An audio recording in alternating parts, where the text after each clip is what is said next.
On the morning of March 3rd, 1993, in Silver Spring, Maryland, Vivian Rice stopped by her sister's house on her way to work. But this morning, something was wrong. Both garage doors were open, and her sister's minivan was missing.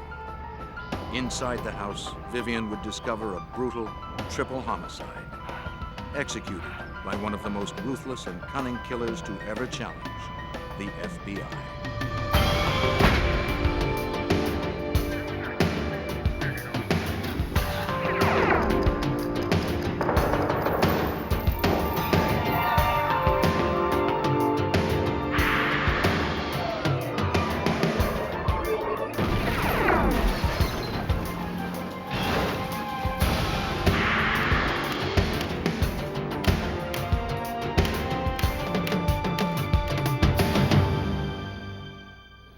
When 3 people were found murdered in their home, it appeared like a burglary gone awry.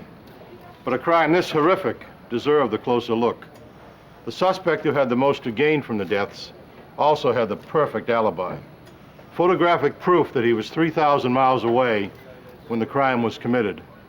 I'm Jim Kallstrom, former head of the FBI's New York office. It's our job to find the holes in even the most bulletproof alibi. In this case, we had our work cut out for us.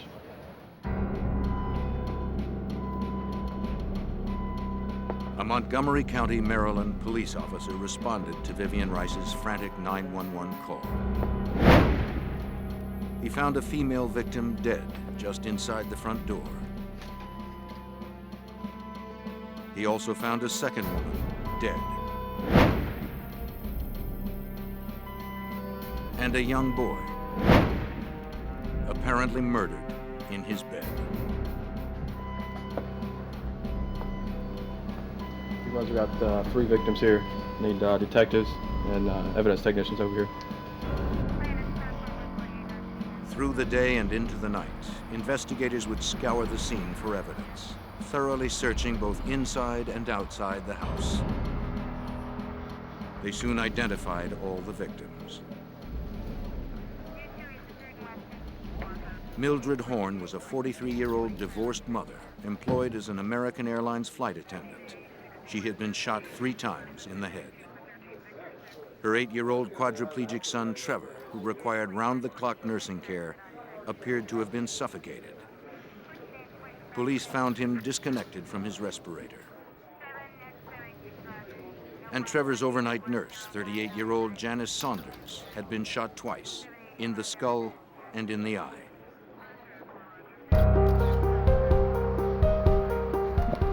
Evidence technicians began work immediately. They were thorough, but there was little evidence to collect.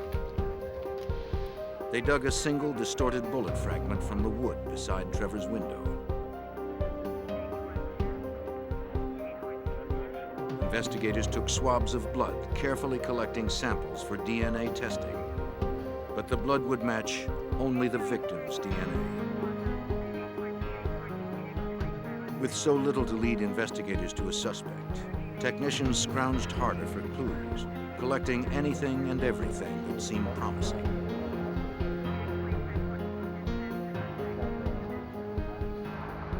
Outside the house, investigators found a metal file.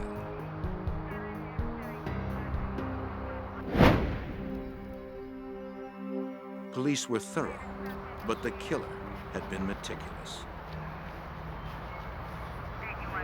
Montgomery County, Maryland homicide detective Craig Wittenberger, named lead investigator, struggled to make sense of a case with 3 helpless victims, no obvious motive, and few clues.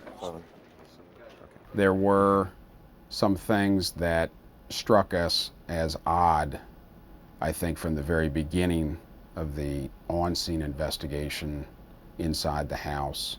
The foyer area, a closet, the contents had been dumped, everything been pulled out of the closet, dumped onto the floor. We found a purse, which we would later learn ultimately belonged to Millie. You had a lot of stereo entertainment equipment, TVs, a lot of jewelry, furs, that was untouched and left. which again strikes you as odd. If this is a burglary or robbery gone bad, you're going to take something. In fact, Mildred's minivan was missing from the garage, as her sister had noticed. But it was found quickly, not far from the house.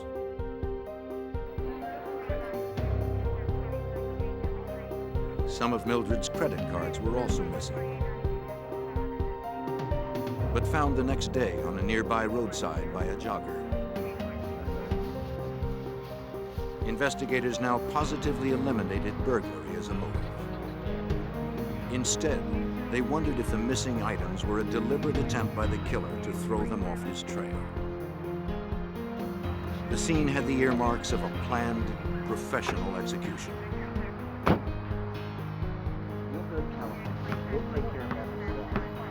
As for a suspect, at the crime scene, Vivian told them Mildred's ex-husband, Lawrence Horn, was probably responsible.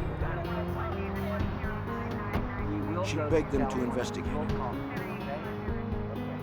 He quickly became the prime suspect.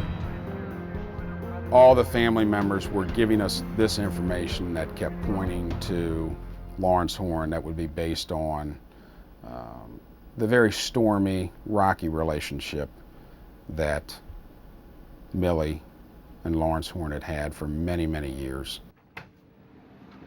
Danny, could you get this drum set up in number 5 for me, please? All right. Investigators learned that in the 1960s and 70s, Horn had been a top producer and recording engineer for Motown Records, credited with many hits, including Shotgun by Junior Walker and the All-Stars. He'd married Mildred, an airline attendant, in 1973. Then he'd moved with Motown from Detroit to Los Angeles. Okay, give me the test. But when the company's fortunes waned, so did his. 3. He and Mildred divorced in 1987. But their problems continued. As Bob Dean, Maryland Assistant State's Attorney, soon discovered. We did some research on Lawrence Horn in the courthouse that day, particularly what the status of his child support payments were and whatever civil aspects of his ongoing civil battle with his wife were. And he had just been held in contempt several months before for failure to pay $18,000 in child support. But in reviewing more court records, investigators learned that on March 3rd, the day of the murders, Horn's financial outlook had brightened considerably. With his wife and son dead, he now stood to inherit $1.7 million. The money came from a malpractice settlement awarded to Trevor when a routine operation left him with brain damage. Should Trevor die, the settlement also listed his beneficiaries. The beneficiaries of Trevor were obviously his mother and his father, and that was Millie and Lawrence. If Millie were dead, Lawrence got everything. Hello, Miss Horn? At Detective Wittenberger's request, the Los Angeles Police Department contacted Lawrence Horn within hours of the murders. Lawrence, I think you better come out here. Yes, Mother. They tracked him to his mother's house. Mr. Horn? I'm Yes. Officer Police Nolan. told Horn about the murders and were surprised by his response. Am I a suspect? No, sir. Mr. Horn's behavior Talk to you, ask a few questions, was very odd. fill you in on the details. It was odd enough that the LAPD officers took note of it from the very outset. Not only did he not want to cooperate and want an attorney, basically his only questions or inquiries about were whether he was a suspect in this thing. Police took him to the station for further questioning. They asked where he was at the time of the crime. He told them he was with his live-in girlfriend, Shira Bogan, I was at home. and described their activities. Later they would question her, and she'd corroborate his story. I was at home. If Horn or someone he employed had crossed state lines to commit the crime, Yes, I was they would have violated the Interstate Travel in Aid of Racketeering statute. a federal offense under FBI jurisdiction. Now, the FBI was brought in.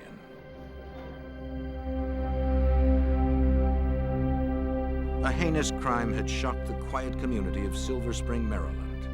A triple murder that brutally ended the lives of a quadriplegic boy, his mother, and his overnight nurse. With the prime suspect 3,000 miles away in Los Angeles, the prospect of an interstate investigation loomed. Local detectives called on the FBI. Okay, all right, goodbye. Special Agent Ed Roach was named case agent. The case immediately became a coast-to-coast investigation because the principal suspect was living at that time in Los Angeles. So we involved the Los Angeles division of the FBI. Perhaps that we could assist later in the investigation, either through profiling at Quantico or with the assistance of the FBI laboratory. Desperate for more clues, investigators sent a canine team back to where Mildred Horn's credit cards had been found by a jogger. The team soon recovered a rusty piece of metal, badly corroded, but clearly a gun part. Wittenberger sent it to the FBI lab for testing. FBI examiners determined the part was a trigger mechanism from an AR-7 rifle. A gun that's easy to disassemble into small pieces for transport or disposal, which seemed exactly what the killer had done. He had also taken another step to distance himself from the weapon. He'd very carefully drilled out the serial number. Often, a trained examiner can piece these numbers back together, but this killer had erased them for good.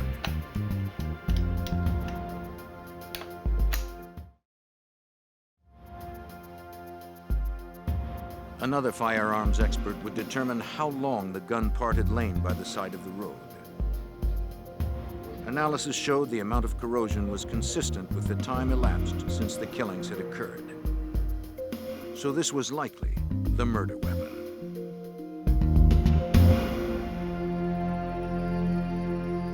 While the FBI lab processed the gun part, investigators in Maryland interviewed Tiffany Horn, Lawrence and Mildred's 18-year-old daughter. Right straight ahead.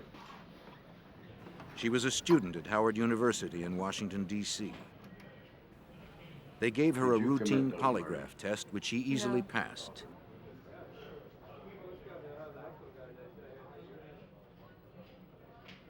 Did you commit those murders? No. Later that day, Tiffany would talk with Detective Wittenberger, revealing 3 key clues. The first was something that had happened in the summer of 1992. Her father had called, asking her to videotape the outside of her mother's house for him, along with Trevor's room. The idea was so bizarre, she'd only taped Trevor and his nurse, with Trevor in his bed, attached to his respirator. Tiffany gave the tape to her father. Now Wittenberger and the FBI wondered if Horn wanted someone to know the layout of the house. Then, on March 1st, 2 days before the murders, Horn had called her again. He wanted to know where his younger daughter, Tamiel, would be for the next few days.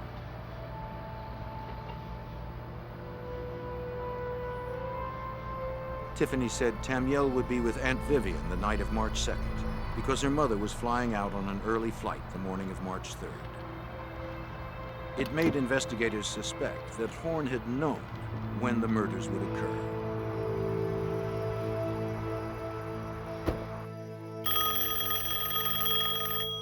Tiffany shared one other revealing incident that day.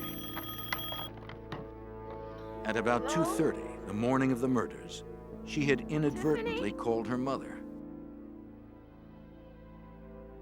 Tiffany had hit the wrong speed dial key on her phone. She'd meant to call her boyfriend. She apologized and hung up.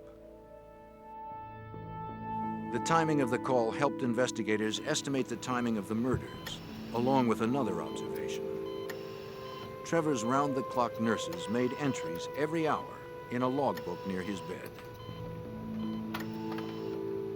Based on that, the 2:30 phone call, the 2 o'clock entry in the nurse's log, and there not being a 3 o'clock entry, and the autopsy findings, I think we pretty much based the time of death as being around between 2:30 and 3 o'clock in the morning. On March 11th, about a week after the murders, Wittenberger and his partner flew to L.A. Police officer, search warrant! With the assistance of the Los Angeles Police Department, they carried a probable cause affidavit to search Horn's apartment.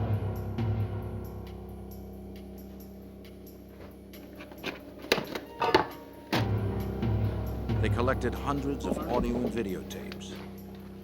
Police also gathered computers, personal papers, address books, bank statements, and telephone logs.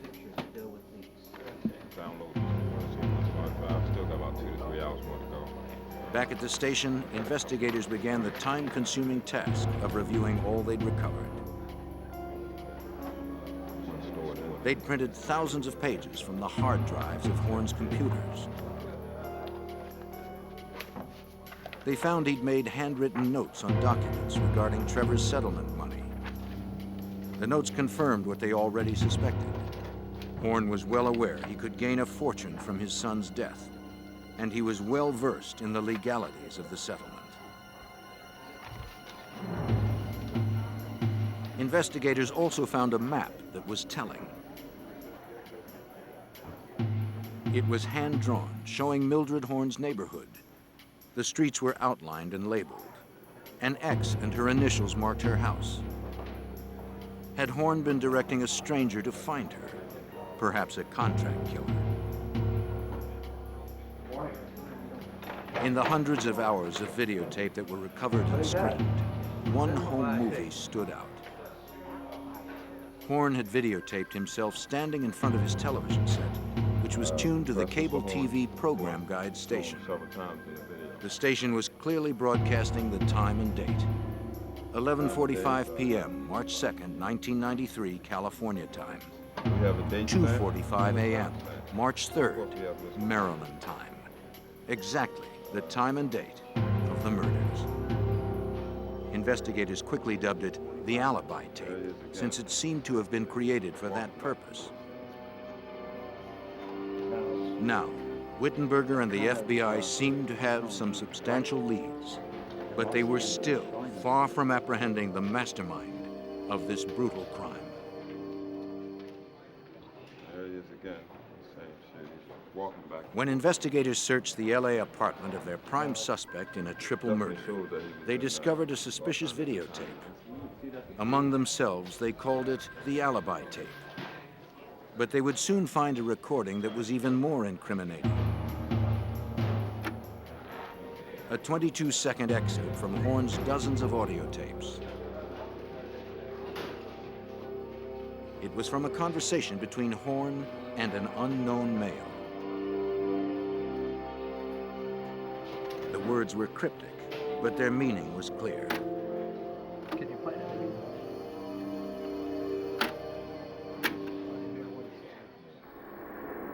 I gave a call? No. Okay. All right, so I'm sitting there.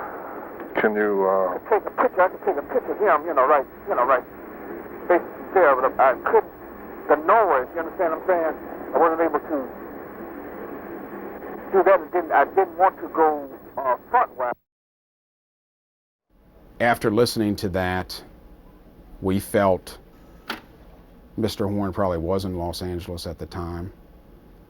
We also felt after listening to that conversation that this was probably the individual that committed these homicides making that phone call. With the help of the FBI, investigators subpoenaed telephone records from AT&T for all the calls placed to Lawrence Horn's residence from a week before the murders to a week after. Most were useless, but 4 long-distance calls stood out. 2 had been made just days before the murders from a Detroit payphone. The other two were made in the early hours of March 3rd from payphones near Mildred Horn's house. One from outside a Denny's restaurant and the other from a Days Inn. The call from the Denny's was made to the home of Lawrence Horn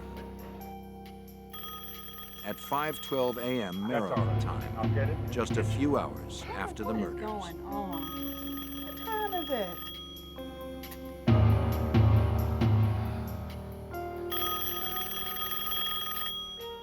Was it the cryptic 22-second conversation? Yeah. And who had made the call?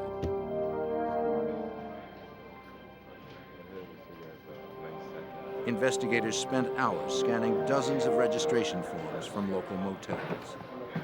A check of the hotels and the motels in the area, a few miles circumference of the murder scene, turned up an individual checking in approximately midnight the day these murders were committed to the Days Inn using a Michigan driver's license in the name of James Edward Perry. James Edward Perry seemed a promising suspect.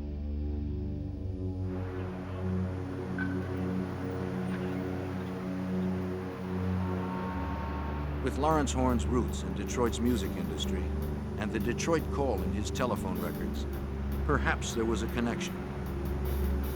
Background checks revealed he'd served about 10 years' time for shooting a Michigan state trooper after an attempted bank robbery in the early 1970s. Now he was a minister. He claimed he would be able to pick lottery numbers for people. People could call him for his advice. He had business cards and flyers that he would hand out, that he was, like I say, a minister. I believe he called himself on some of these things Apostle James. As investigators learned more about Perry, Wittenberger had picked up another trail. In Lawrence Horn's telephone records, he'd noticed some calls had been made on a calling card. What do you want? He subpoenaed the records. The name on the card was Camilla McKinney. FBI agents appeared at Camilla's address. Instead, they found Marcia Webb. I live at this address. It turned out she was Lawrence Horn's cousin. Oh, no. She said Horn had asked her to get the card, claiming he needed it for business. Told me to get a card. She'd made up the name McKinney. She thought her past payment problems might keep her from getting a card. The calling card records revealed a complex web of phone calls. They began almost a year before the murders and continued for several months after. We examined the records for that calling card account and saw that there were numerous calls throughout 1992 and 1993 from payphones in Los Angeles. Payphones that we plotted out on a street grid, primarily within walking distance of Lawrence Horn's house. It went directly to James Perry's house in Detroit. Yeah, I could do it. And likewise, there were numerous calls from 1992 to 1993 of payphones throughout Detroit, primarily on the east side of Detroit, which is where James Perry lived, to Lawrence Horn's house in Hollywood. And we figured Perry was looking for the rest of his payment. And we surmised that that Horn was waiting for his windfall from his son's estate. But if it seemed investigators had finally hit the jackpot, the prize remained just out of their grasp. Connecting suspects to calls required painstaking detective work, logging the time and phone number where each call was made and received, then attempting to place the suspects accordingly. Horn and Perry had covered their tracks with many layers of deception. Investigators were beginning to bog down, and their frustration was starting to show. It starts out at an extremely fast pace. Everything's hot and heavy, very high-profile murder case. Everything, like I say, is rocking and rolling very quickly. Then, all of a sudden, the skids are put on. The investigation starts to slow down. because now we've almost shifted gears and now going into a documentation that turns into almost a paper trail case. But Wittenberger and the FBI stayed on the trail like bloodhounds. And in late September of 1993, they closed in on James Perry. They began a 24-hour-a-day, 7-day-a-week surveillance. We had the Michigan State Police and the FBI. Both agencies agreed to put him under surveillance in a cooperative effort. It was during a week in September that we saw that James Perry hung out with a particular individual. We didn't know who he was until we checked the tag of his car. It was a guy named Thomas Turner. A background check showed the 52-year-old Turner was a trucker by trade. More significantly, he was another of Lawrence Horn's cousins. He was also fast friends with Perry. The two had met in prison 13 years before, when Perry was serving time for the state trooper shooting incident and Turner for robbing a bank. Identifying Turner would prove an important break in the case. But for now, investigators were hoping for something more immediate. Wittenberger and an agent did what investigators call tickling the wires. They paid Perry a visit, thinking Perry would then contact Horn and start talking. The investigators only talked briefly with Perry, but he admitted he was in Maryland on March 3rd, though he claimed it was for business and that he knew nothing about the murders.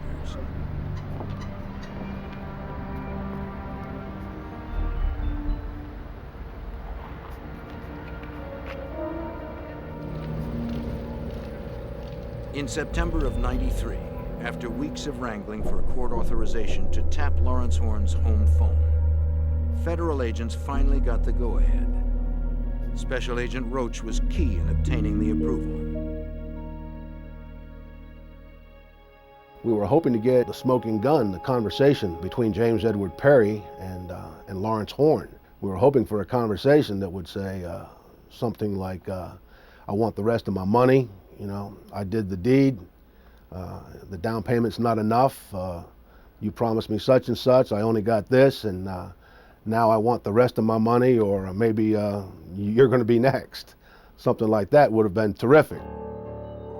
But Horn and Perry were too sly to let anything slip. And by mid-November, with the investigation at full tilt, they stopped talking to each other altogether. Despite months of slow but steady progress, Horn and Perry were still one step ahead of the law. The FBI's coast-to-coast investigation of a triple murder committed in Maryland left agents scrambling to link LA's Lawrence Horn and Detroit's James Perry to their case. Investigators knew the two men were talking, but they didn't know how. Were they using Perry's former jail buddy, Thomas Turner, as a go-between? The FBI secured authorization to tap Turner's phone. Yep.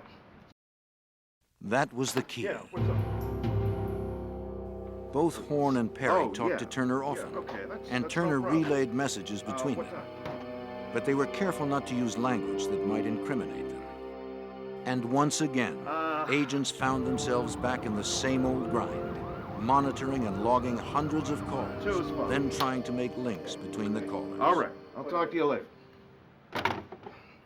One surveillance would be taking place, actively taking place, physical surveillance in Los Angeles on Lawrence Horn, while at the same time, 24 hours a day, the Detroit division was conducting physical and electronic surveillance on Thomas Turner and physical surveillance on James Edward Perry. As before, they made a few connections between calls and callers.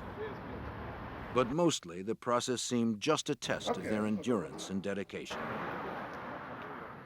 Horn and Perry were giving them a run for their money. Then, around Thanksgiving, after 3 grueling months, investigators got a bite. Perry was preparing to move. Agents secured a federal warrant to search his residence before he left. It was a dangerous mission. Perry had shot a Michigan police officer, and he was known to own high-powered weapons. An FBI SWAT team made the entry. Wittenberger and his partner followed. They roused Perry and his girlfriend from bed, catching them unaware and unarmed.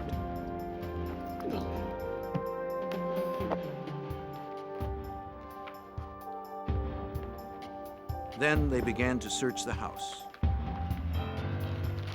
Police collected videotapes, bank statements, and other documents. Much of what they found seemed strangely out of place in the home of a so-called minister. There were voodoo relics, Soldier of Fortune magazines, and books on topics like criminal investigations, managing gunshot wounds, and interpreting bloodstain evidence. Investigators hoped to prove that Perry had bought the books as well. They called the publishers, getting only one hit from Paladin Press. A canceled check proved to be the turning point in the case. Perry had ordered 2 books from Paladin Press about a year before the murders. 2 chilling titles: Hitman, a manual for independent contractors, and How to Build Disposable Silencers. When you read through those books, it was very disturbing to see the number of similarities and parallels from the Hitman book to what transpired inside Millie's home on March 3rd. Finally, the pieces began to form a single picture. Mildred's missing minivan was explained. Perry had used it to get back to his rental car, which he'd parked some distance from the crime scene, as the book recommended. The credit cards found by a jogger on a road near the house also fit in neatly. It said, if you want to make it look like a burglary, do a little bit of messing around the house, take some items and then throw them along the side of the road. It said, throw the pieces of the rifle along the side of the road. Another thing that the book recommended was to take a little narrow file and run it through the barrel of the rifle. And a little narrow file was found in the backyard with deposits of chemicals consistent with gunshot residue. The book also suggested using an AR-7 rifle, exactly the gun whose trigger mechanism was found earlier.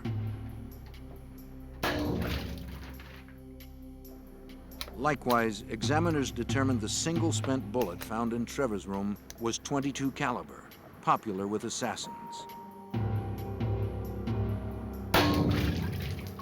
.22s distort when they enter a human body, so it's hard to match them to a gun. They're also small, quiet, and inexpensive.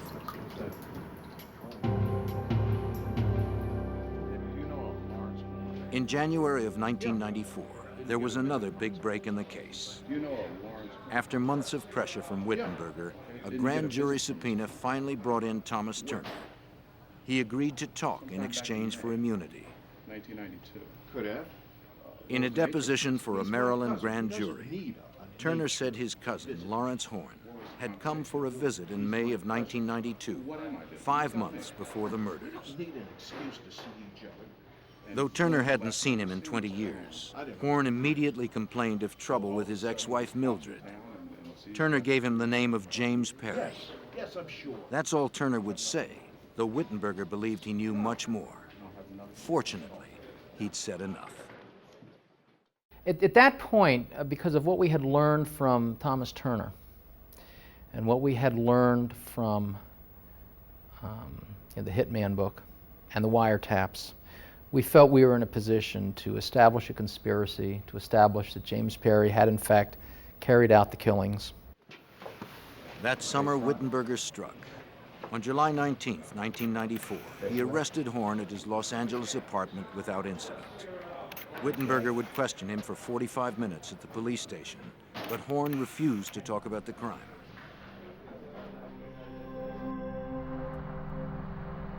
On the same day, FBI agents in Detroit were waiting for a judge to sign the warrants for the arrest of Perry. In the meantime, they conducted an overt surveillance. The tactic is designed to pressure a suspect while making sure he doesn't flee.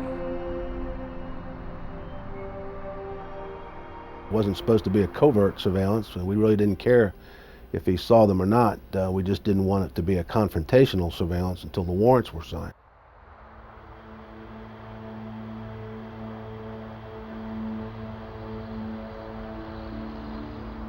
Once the warrants were finalized, agents could arrest Perry. Until then, they would follow him in the open, knowing he knew they were there. They would keep him in sight at all times.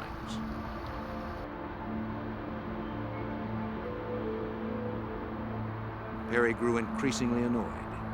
The FBI didn't let up. It seemed Perry wondered what the FBI was trying to do, though he seemed more irritated than concerned.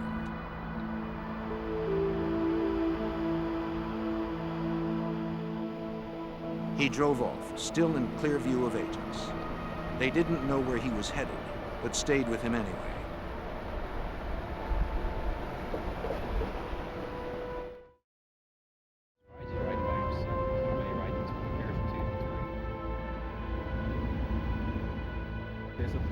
Watching. He stopped to pick up a friend.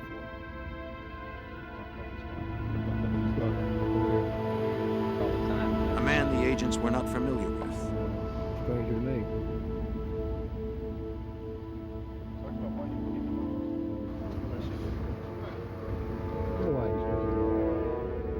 The two drove off in Perry's car, with the tail close behind. Well, let's give him something to play with. Stay right on.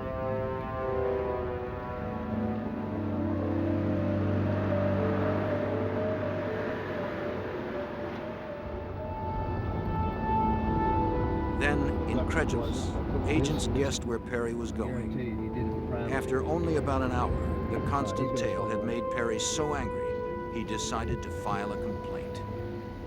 Amazingly, he took his gripe straight to the Detroit FBI field office. Perry's timing was incredible. He and his friend arrived at the office just as FBI agents awaited final word on his arrest warrant. I want to see an FBI agent now. This is a bad idea, Perry. Oh, now. It's not bad. I want to see an FBI agent right now.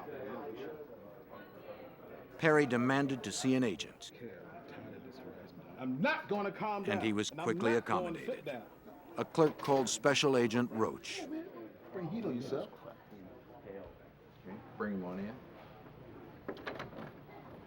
Come on, you're home now, man. Sir, would you step aside, please?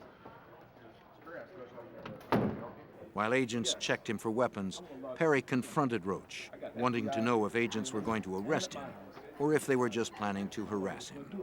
First of all, I appreciate And we told him in minutes, you were going to expect a phone call from Montgomery County, Maryland, telling us the warrants have been signed and you've been indicted for 3 counts of first-degree murder. what you're doing, man.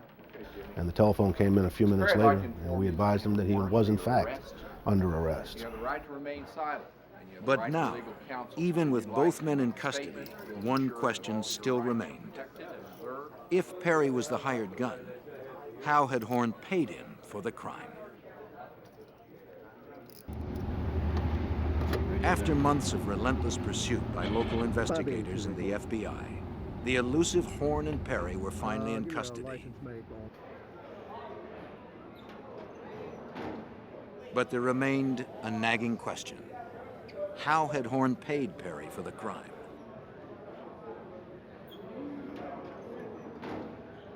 The answer came 2 months later, only as a result of still more dogged detective work. As we were reviewing the results of the search on James Perry's house, we noticed this photograph that in essence showed various cassette tapes that James Perry had. That was the purpose of the photograph, but underneath one of the items here we saw a Western Union card. we got a bundle of records from Western Union showing us that there were indeed a number of transactions from Los Angeles to James Perry's live-in girlfriend, Pauline McGee. The person sending it was George Bernard Shaw. Well, we now had another area to investigate for a few months. After much digging, Dean discovered a man named George Bernard Shaw had died in July of 1992 in an auto accident in Los Angeles. When Dean sleuthed out the LA Times for the day of Shaw's death, he discovered the man's connection, though it wasn't in his obituary. We have on the front page, Mary Wells dies. And for those in our generation, she was a big Motown star. Go to the obituary page, big story about Mary Wells dying in Los Angeles. In the lower right-hand corner was a list of other people who had passed away. One is a guy named George Bernard Shaw, with no information about him, just the cemetery. Lawrence Horn had used the name of this anonymous dead man as the front for his payments, which were made with the money Horn was able to save. Almost 2 years after the crime, investigators had finally pieced together the whole story. It had been a cold and calculated murder for hire that took more than a year to plan. James Perry had followed the instructions in the Hitman book almost to a T. Perry had bought an AR-7 rifle and drilled out the serial number as the book suggested.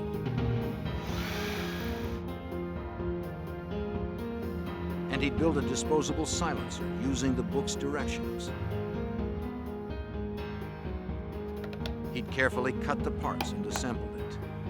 He also packed a bag of supplies, a brown mechanic suit so he could walk through Mildred's neighborhood looking like a repairman, and latex gloves so he'd leave no fingerprints. In the months before the crime, he and Horn had talked often, discussing each detail. At Perry's request, Horn had sent him a map of Mildred's neighborhood and a video of Trevor's room. Horn had chosen a date when Tamiel would be out of the house, his only show of mercy in this heinous crime. On the appointed day, Perry had driven a car rented by Turner from Detroit. He checked into a motel near Mildred's house in Maryland. Perry had paid cash, as the book recommended, hoping the motel wouldn't require an ID. I have to see some ID. Paying cash. I need to see. But it did. It's policy. Without his Xerox driver's license, police might never have cracked the case. We couldn't believe that he did something that dumb, that put him in Silver Spring, Maryland, on the date and the time of the murders. Then, he'd driven his rental car to a shopping center near Mildred's house and walked from there, following Horn's hand-drawn map.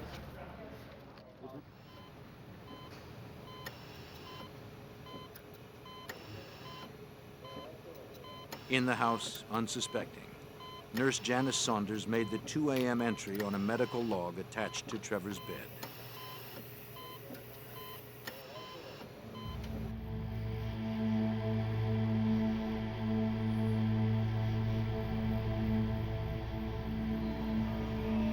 Perry approached the French doors at the back of the house, as planned.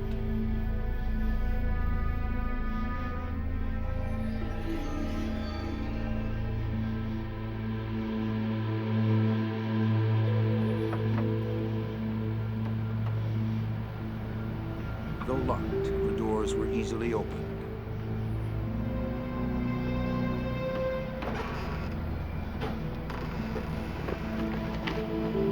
He entered, barely making a sound.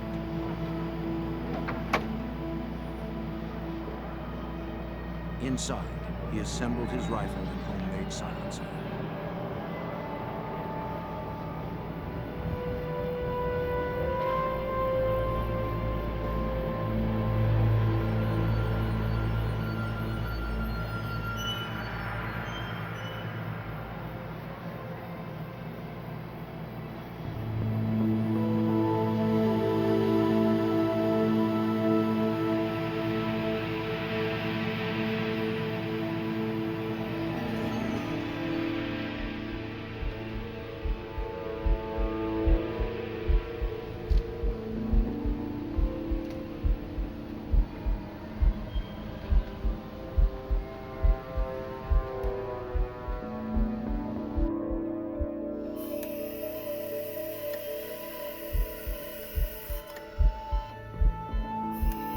likely took Saunders completely by surprise.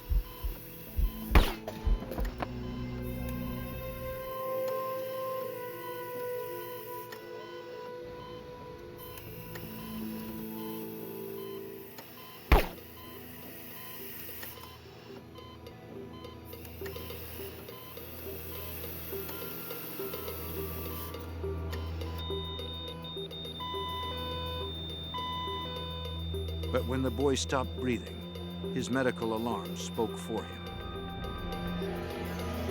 Upstairs, his mother awoke.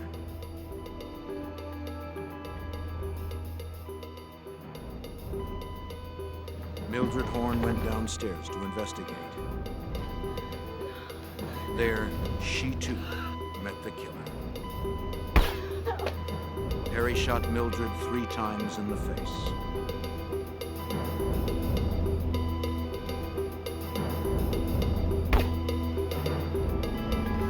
Then Perry roughed up the house a little to make it look like a robbery gone bad. As the book instructed, he took Mildred's credit cards. But it seems the persistent beeping of the medical alarm unnerved even this calculating killer.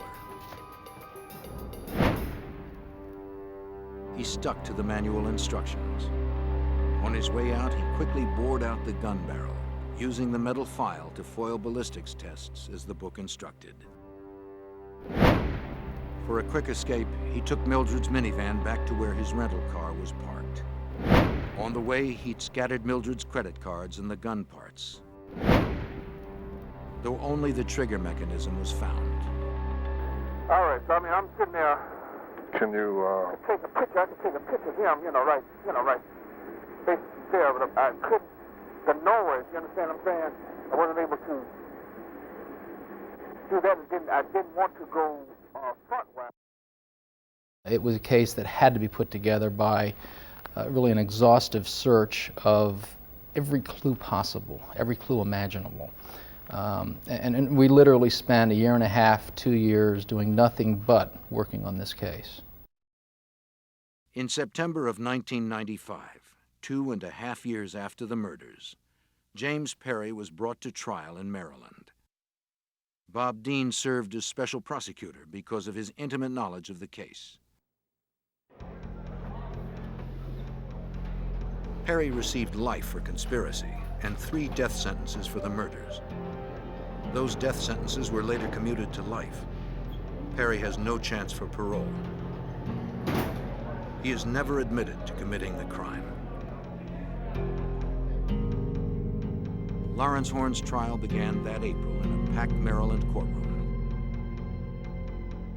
He faced the same charges as Perry, so much of the same evidence was used. Bob Dean again served as special prosecutor. After a 5-week trial, the jury found Horn guilty on all counts.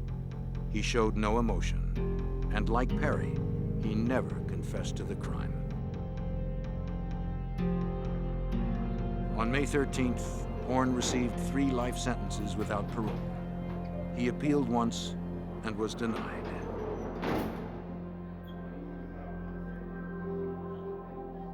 I think both Mr. Horn and Mr. Perry did a very good job in planning this, and they came very close to getting away with this.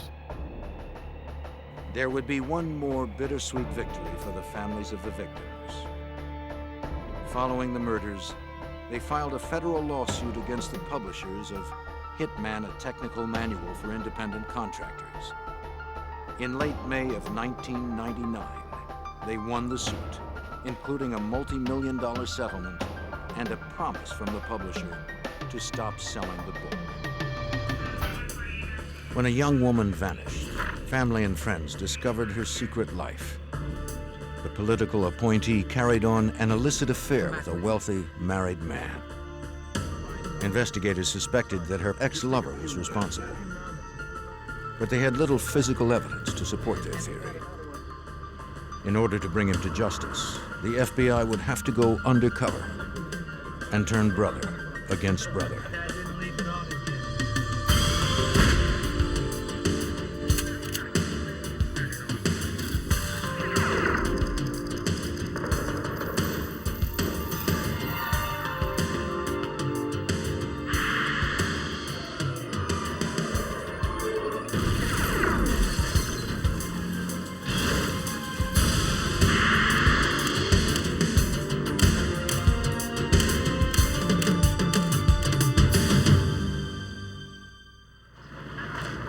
Power is a responsibility as well as a privilege.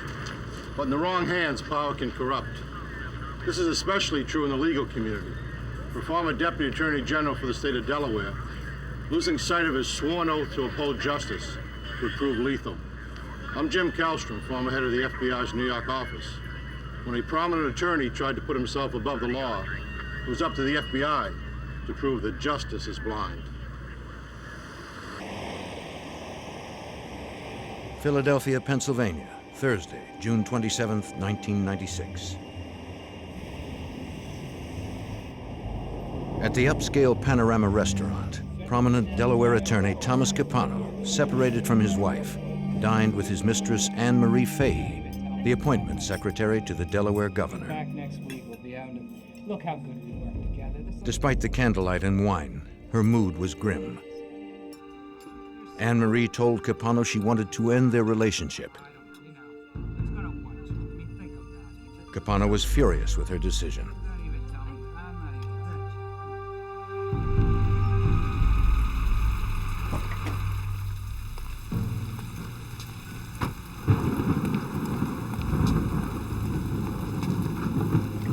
After dinner, Capano drove Anne Marie to the Wilmington, Delaware house he rented since leaving his wife.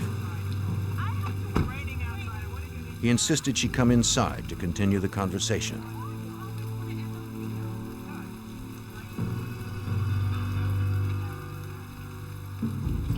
He didn't want their affair to end.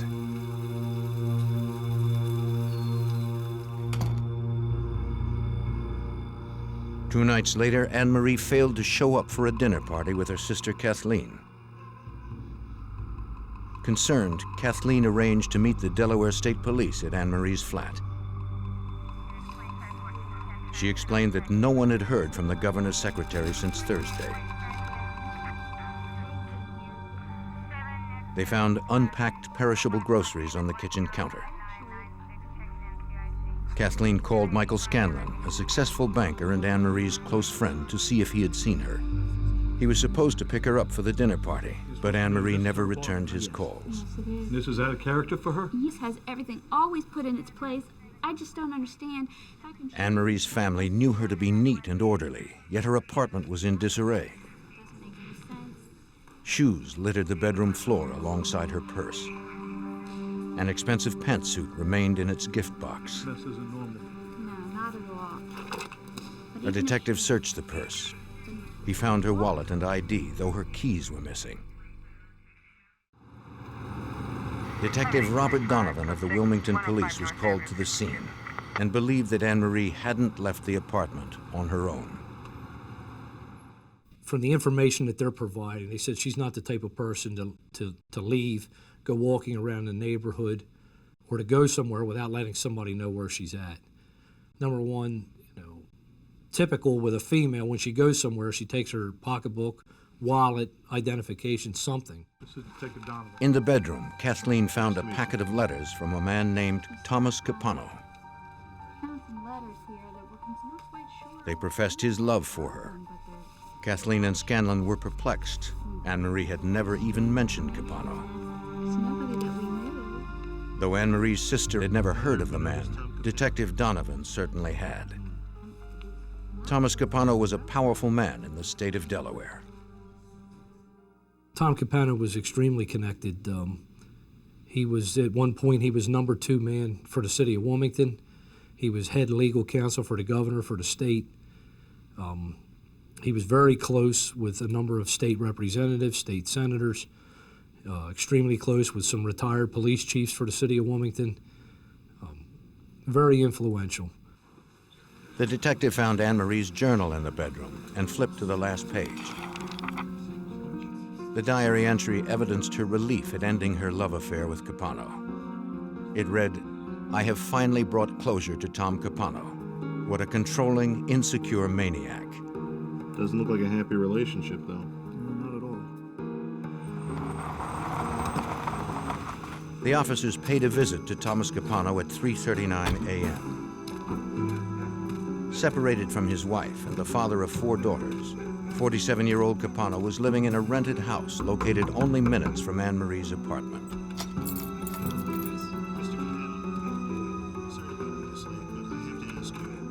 Capano confirmed that he had a relationship with Anne-Marie, but claimed that it was long over. According to him, the couple had parted as friends. He told the detectives that he had dinner with her on Thursday night in Philadelphia. Afterwards, he brought her back to his house briefly to give her a gift and some groceries she needed. Then he took her home. When asked, Capano claimed he had not seen Anne-Marie since, nor was he surprised that she was missing.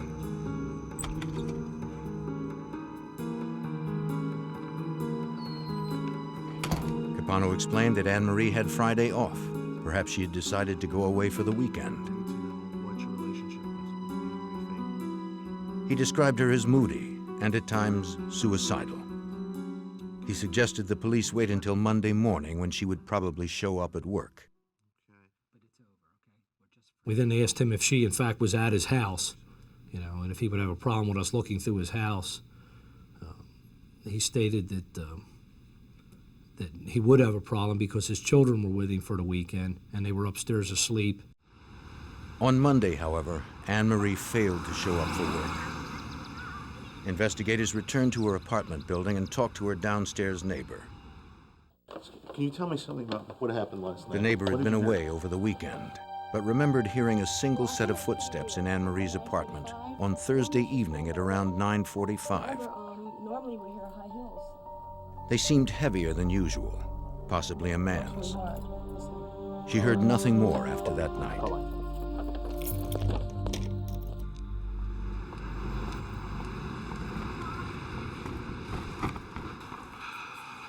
State and local investigators checked Anne-Marie's bank and credit card accounts and found no activity after June 28th.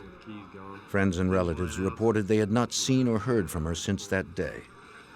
All right, here. Apparently, Thomas Capano was the last person to have seen Anne-Marie Fahey. Take him up to the Panorama restaurant in Philadelphia and see if you can find Investigators someone traveled across the Delaware border to Pennsylvania to corroborate Capano's story.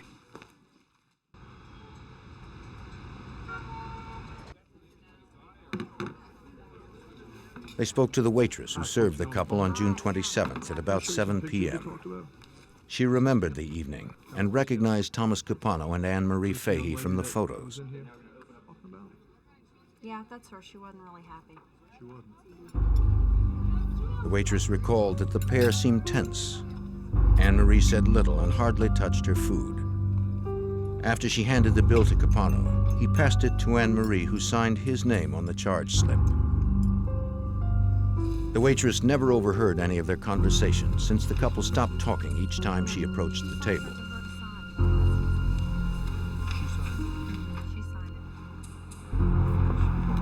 Investigators met with several of Anne-Marie's close friends who described an illicit affair that had begun almost 3 years earlier. In 1993, 27-year-old Anne-Marie Fahey met Thomas Capano in the governor's office. No, Tom Capano. Despite her high-profile job, she was impressed by the powerful lawyer and flattered when she caught his eye.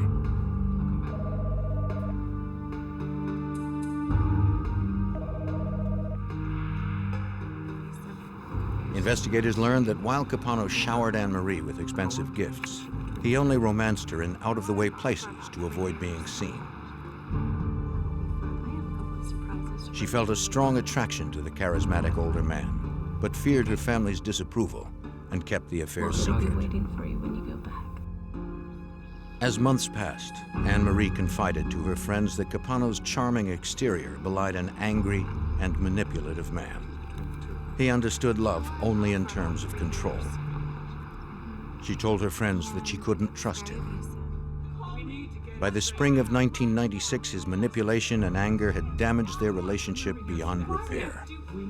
Capano told Anne-Marie that he had separated from his wife so they could stop hiding. I don't even want to talk to you about this. I don't even want to talk to you about this. You know how much I can. Anne-Marie wanted out. Capano refused to let go.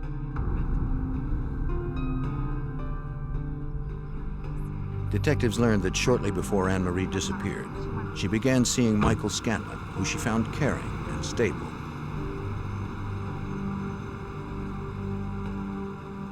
It was the relationship that she had always hoped for.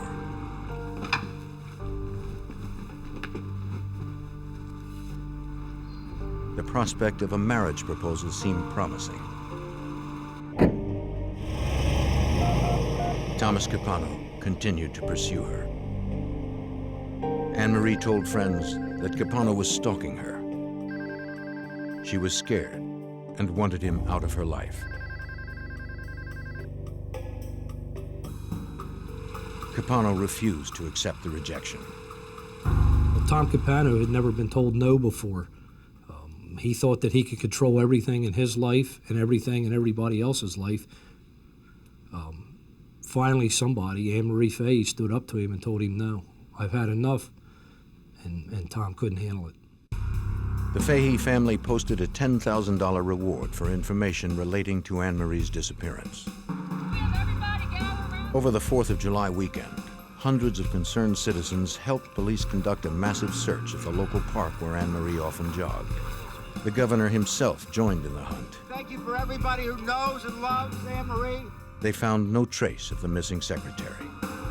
The case became a federal investigation since Anne-Marie, a resident of Delaware, was last seen in Pennsylvania. Special Agent Eric Alpert of the FBI's Wilmington field office offered his help. I contacted Robert Donovan, asked him if we could be of any assistance. He said we could. At that point, we pulled telephone records and credit card records. With the help of the U.S. Attorney, Alpert secured credit card statements and phone records belonging to Thomas Capano and Anne-Marie Fahey. Assistant U.S. Attorney Colm Connolly noticed that Capano made a $308 purchase at Wallpaper Warehouse just 2 days after Fahey disappeared.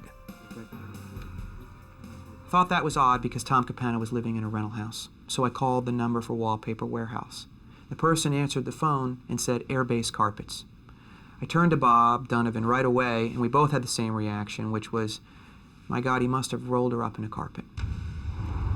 Investigators now believe that Thomas Capano killed Anne-Marie Fahey, but they needed more than a hunch to convince a judge there was probable cause for a warrant to search Capano's house.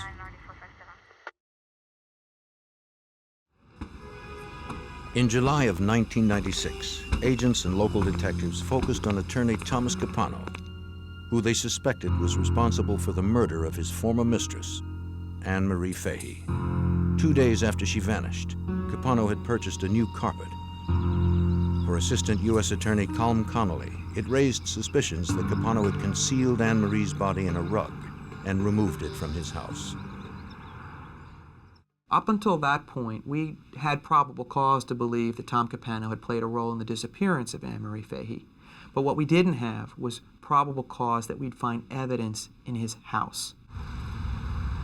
I really wanted to call you in to ask. Hoping to establish probable cause in order to obtain a search warrant, investigators learned that Capano's housekeeper had cleaned his home 4 days before Anne-Marie's disappearance. She added that Capano canceled her service the following week, claiming that the house didn't need cleaning since his children hadn't stayed over. The detective quickly noted the inconsistency in Capano's story. On the night he was questioned in his home, the attorney claimed his children were upstairs asleep. 3 weeks later, the housekeeper returned to the residence and noticed something that struck her as odd. The love seat and carpet from the living room were gone. In their place sat 2 chairs and a brand new carpet. This simple observation gave Assistant U.S. Attorney Colm Connolly all he needed to move forward. So when you combined the rug and the couch with Tom Capano's statement that he had brought Anne-Marie to his home on the evening of June 27th, and you combine that with all the other evidence we knew about their tumultuous relationship, we now were armed with probable cause to get a search warrant for his house. Connolly and FBI agent Eric Alpert prepared an airtight 37-page search warrant for Thomas Capano's Wilmington home, serving it on July 31st, 1996. Detective Robert Donovan didn't know what they'd find, but they knew where to look. We searched the entire residence, but we took special attention to this room, the great room area, because we believed that Anne-Marie Fahey was murdered in that room. The team found the 2 chairs and new carpet described by the housekeeper. They moved them to see what might be hidden underneath. Hey, careful with the furniture. Okay, you don't have to destroy the place. The floor was clean. On the baseboard nearby, agents found something promising. Barely visible to the untrained eye, they saw 2 brown spots that appeared to be dried blood. Agents retrieved samples by swabbing the area with a mild saline solution.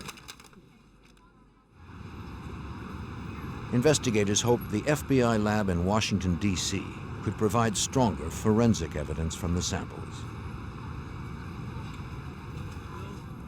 For DNA lab examiner Alan Giusti, testing the recovered material presented a challenge. The items themselves are not very large. The stains were actually fairly small, and because of that, we have to be careful because our test will consume part of a stain to determine if it's blood. Giusti performed a Kastle-Meyer test.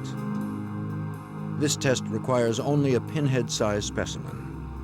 He applied the chemical phenolphthalein, which turns pink when mixed with blood.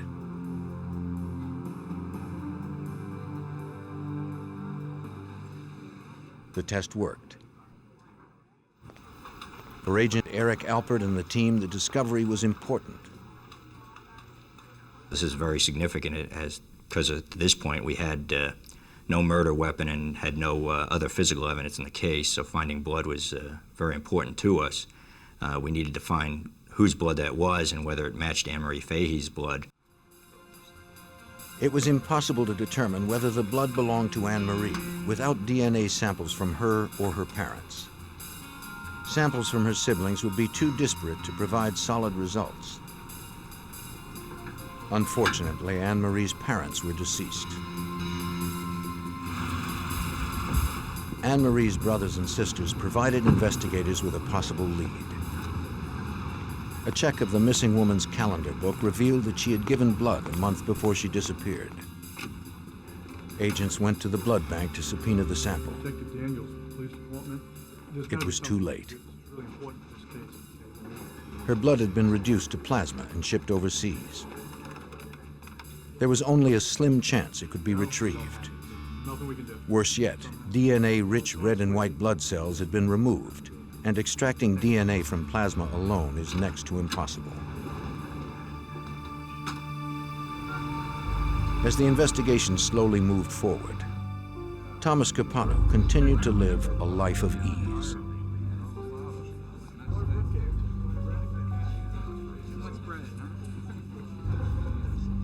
As the eldest of 4 brothers, he had always been his parents' favorite, and the son who had achieved success in all he sought.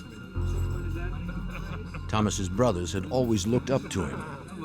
Jerry, the youngest, had been rescued many times by his older brother's legal expertise. Joseph ran the family construction company, while Louis managed the family's considerable real estate holdings. The Capanos were multi-millionaires and seemed impenetrable.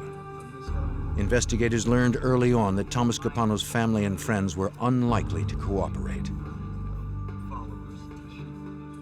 We spoke with an awful lot of people that are very influential that just would not believe that Tom Capano was capable of murder. And were mad at us for investigating him. We're mad that we believed he was, in fact, a murderer. That was frustrating because it was tough to get anybody that was cooperative. The team believed that if Capano killed Anne-Marie, someone close to him probably helped dispose of the body. But no one was talking.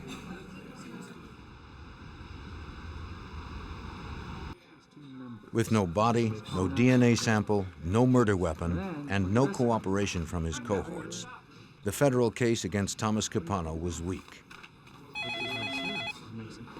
On August 6th, Agent Alpert received a call from Sean Taylor, a project manager in Louis Capano's development company.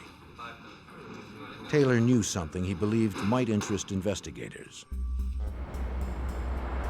He agreed to meet agents and detectives in a secure location, fearing what would happen to him if the Capano brothers found out he was talking to authorities.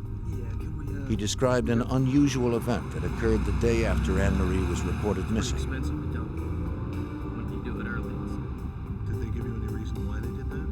He advised us he was a project manager at one of the Louis Capano and Associates construction sites. He stated that he was ordered on July 1st, the Monday after Anne Marie Fahey's disappearance, to have 4 dumpsters on the property pulled and dumped. And he felt that was strange because none of them were full, and it would be very out of character to do that because of the cost of dumping something like that. This reinforced the investigators' suspicion that Thomas Capano had help disposing of Anne Marie's body.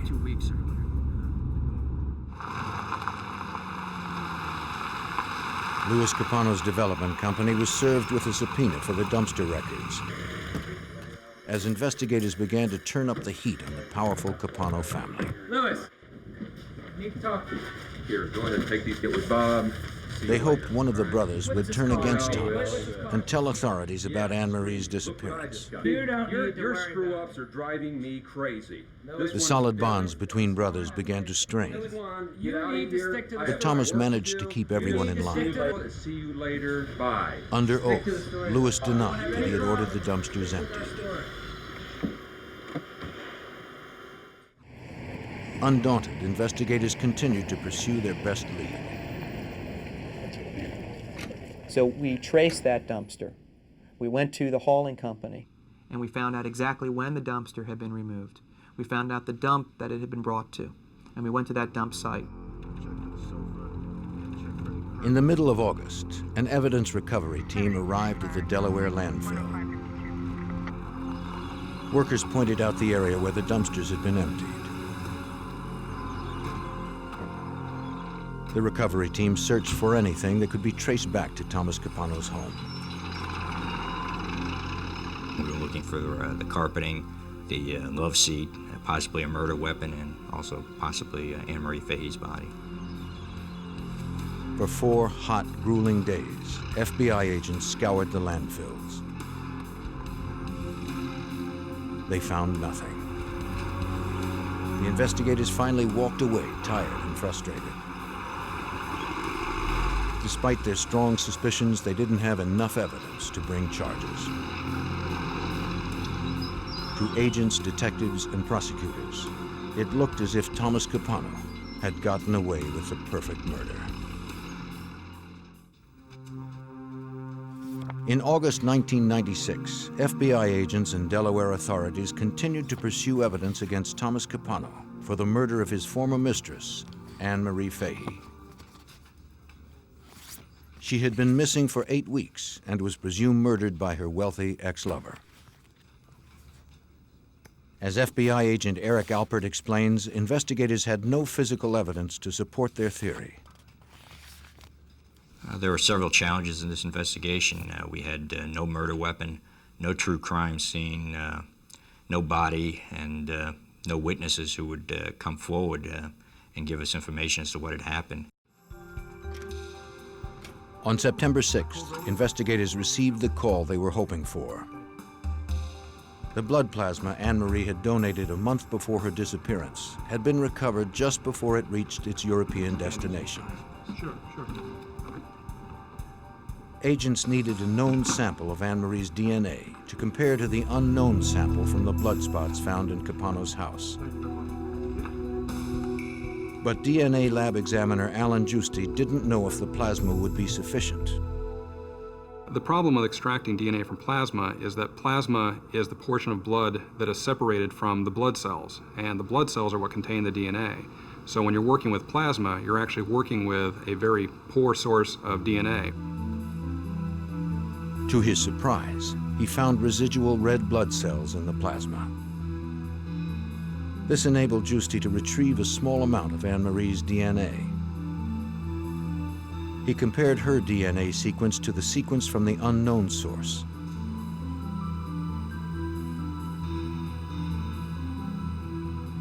They matched. There was only a minute chance that the blood spots from Capano's house did not belong to Anne Marie Fahey.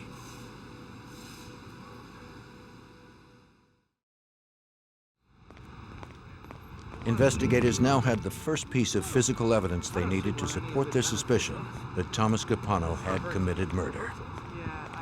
They knew they needed more. Capano's cell phone records revealed that he had called a woman named Debbie McIntyre from Stone Harbor, New Jersey on June 28th, the morning after Anne Marie disappeared. Investigators learned that Debbie McIntyre was yet another one of Capano's mistresses. We saw that they called each other frequently, but we weren't sure about their relationship. From doing further interviews, we found that Thomas Capano and Debbie McIntyre had been having an affair for approximately 12 years.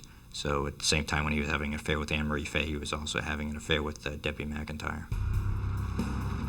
Agents also learned that Jerry Capano, the youngest brother, had owned a boat anchored at Stone Harbor. Detective Robert Donovan investigated. We found out that Jerry Capano had sold this boat locally. Somebody local had purchased it. We were able to track that down and spoke with a gentleman and looked at his boat. They scoured the boat for traces of Anne Marie, but found nothing. The new boat owner told investigators that Jerry Capano had sold the boat without anchors.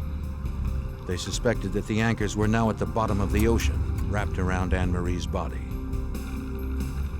Assistant U.S. Attorney Colm Connolly and his team turned their attention to Jerry Capano. And so beginning back in November of '96, we put in place this undercover operation with the idea that we would gather incriminating evidence of Jerry's activities and any other information we could gain about his role on June 28th in disposing of the body.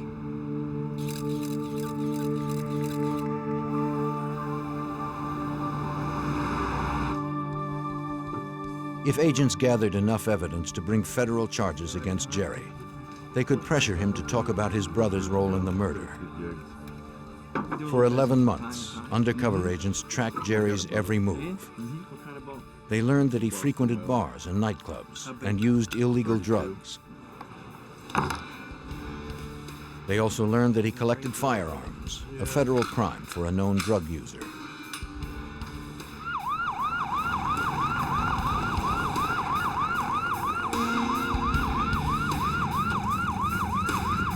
On the evening of October 9th, 1997, 15 months after the disappearance of Anne Marie Fahey, the FBI, assisted by the ATF, raided Jerry Capano's house. He was caught completely by surprise. A friend with a criminal record stood with him in the garage. If agents found illegal narcotics stored in the same house as Jerry's weapons, they'd have the physical evidence needed to leverage his cooperation. They found a small arsenal of guns stored in the bedroom closet of Jerry's 3-year-old son. Agent Alpert searched the laundry room near the kitchen. He dug through the pockets of Jerry's clothes. Jerry's collection of rifles and handguns wasn't illegal per se, unless they found illicit drugs on the premises. Agent Alpert found them. He recovered cocaine and marijuana. Now investigators had what they needed to charge Jerry Capano with felony firearms violations. They could also levy child endangerment charges. They did neither. Prosecutors would offer immunity if Jerry would testify against his brother Thomas. We did not believe Jerry had any role in the murder of Anne Marie Fahey. We only believed he had a role in the cover-up, the disposal of evidence. And we also knew he was very loyal to his brother. He almost viewed his brother as a father figure. But at the same time, he had a wife, he had children, he had a pretty good life, a life that he probably wouldn't want to give up to go to jail. And that was the card that we had to play. I mean, they've come through the entire house. After the raid, the FBI allowed Jerry Capano to consider all that was at stake. We need to talk now.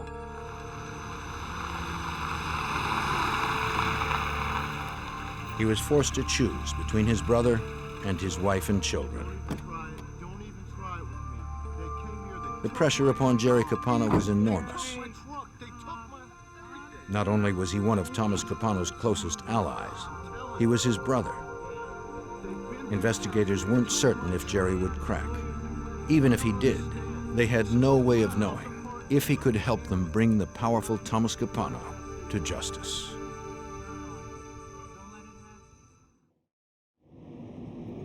A year and a half after the disappearance of Anne Marie Fahey, Jerry Capano asked to see the FBI and U.S. Attorney Colm Conley on November 8, 1997.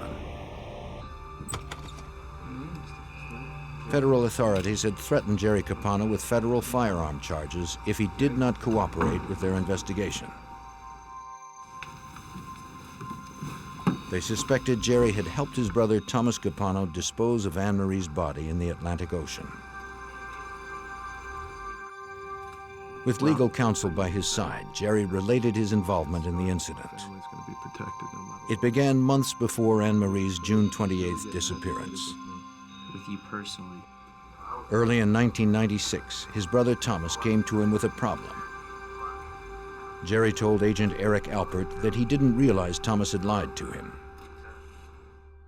Well, in February 1996, Thomas Capano went to his brother Jerry and told him that he was being extorted, that somebody was threatening his children. He asked Jerry to get him some cash to help pay the extortionists. He also asked Jerry for a gun and said that he might need Jerry's help someday with the boat to dispose of the extortionist's body. Jerry provided Thomas with $8,000 and the gun he asked for. Thomas returned the weapon a month later, telling Jerry the money was enough. He didn't need the gun after all. He heard little else about Thomas's problem until Friday, June 29th, 1996. I got a call from Tom. Early in the morning, Jerry stepped out of his house to find his older brother parked at the end of the driveway. Thomas looked upset. 6 o'clock in the morning, Tom. What are you doing here? Jerry, I need your help. Jerry, I need you to get the boat. I don't want any part of it. Jerry knew, as soon as Tom asked to use the boat, that Tom had been involved in the killing of somebody. And Jerry said to Tom, "Did you do it?" And his brother said yes. And Jerry said he didn't want to have any part in getting rid of a body, and he refused to give up the boat. He said he had a wife, he had kids, he had a beautiful home. And Tom played the brother card. Tom said, "I have nobody else to turn to. You're my kid brother. Please help me." I'll meet you at your house. About an hour? And finally, Jerry relented. And Jerry agreed to meet Tom and to go to Stone Harbor and to take the boat out and dispose of the body.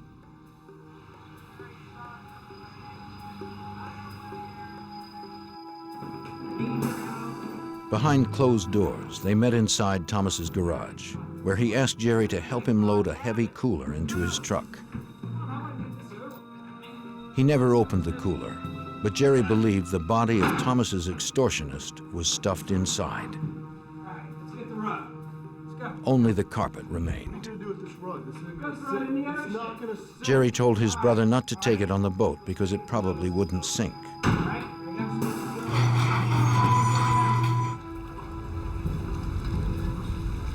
When they arrived at Stone Harbor, New Jersey, they carried the cooler down the dock in plain sight. It was a common cooler used by fishermen at the marina, large enough to carry an ample supply of bait. No one would think twice about two men loading the heavy container onto a boat.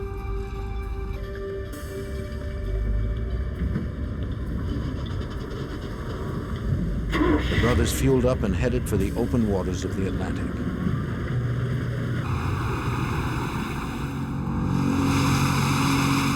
Thomas Capano ordered his brother to motor 60 miles offshore, where the water was deep enough to hide the body permanently. no one else would be close enough to see what the brothers were about to do. They heaved the cooler into the sea, but Thomas Capano miscalculated. The makeshift coffin floated. Thomas then ordered Jerry to sink the cooler by firing slugs into it.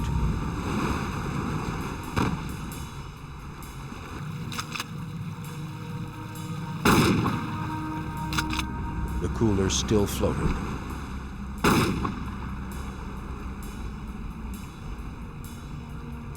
The millionaire lawyer retrieved it and decided to sink the corpse without the cooler. His younger brother wanted no part of it. He moved to the front of the boat while Thomas wrapped the boat's anchors around the body. What Jerry Capano saw next was critical for Detective Robert Donovan. Jerry turns around when he asks Tom, "Are you done? Are you done?" Tom tells him, "Yeah, I'm done."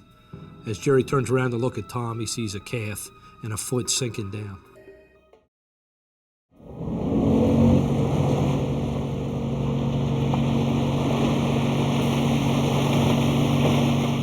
On their way back to Stone Harbor, Thomas Capano disassembled the cooler and scattered its parts into the ocean. And Tom said he needed me to come back to the house, that he had something else that I needed to do with him. The work wasn't finished. Wrapped it in anchor chains and threw it over. His brother needed to dispose of more evidence. Tom says, "I need your help getting rid of this couch." And Jerry sees a stain on the couch, which would be right about shoulder height, which is a large, he described as a basketball-size blood stain. Well, then do something. Then do something about it if it bothers you. Investigators believe the stain was caused by a fatal gunshot to Anne Marie's head.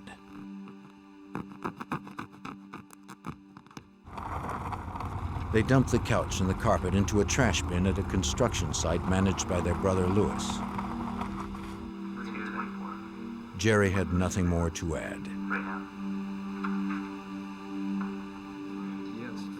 When word got out that Jerry had cooperated with investigators, his brother Louis appeared with his lawyer 2 days later. Conversations for an official record.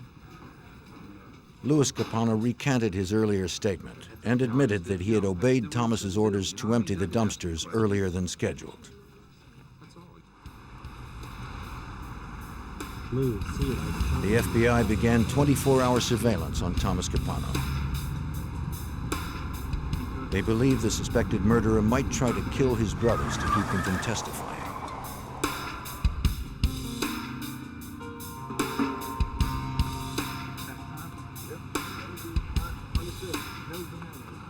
Less than a week later, on November 12, 1997, the surveillance team watched Capano and his brother Joseph loading suitcases into their truck.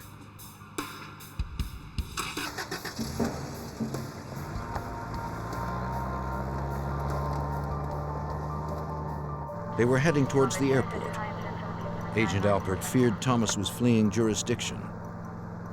At that point, I paged Colin Conley, the Assistant United States Attorney who was inside the grand jury room, with a 911 page to come out. I told him of the details and said we need to make a decision on what we're going to do. Investigators felt they still didn't have enough to charge Thomas Capano with kidnapping and murder, but agreed they had to stop him from fleeing. Alpert ordered his arrest on grounds that Capano had obstructed justice by coercing his brothers to give false testimony. 17 months after her disappearance, the suspected killer of Anne Marie Fahey was finally in custody. Two brothers now stood against one. But investigators still had no body and no murder weapon. On November 12, 1997, the FBI arrested prominent Delaware lawyer Thomas Capano. He was the prime suspect for the murder of Anne Marie Fahey. His younger brother Jerry claimed Thomas had dumped a corpse into the Atlantic Ocean.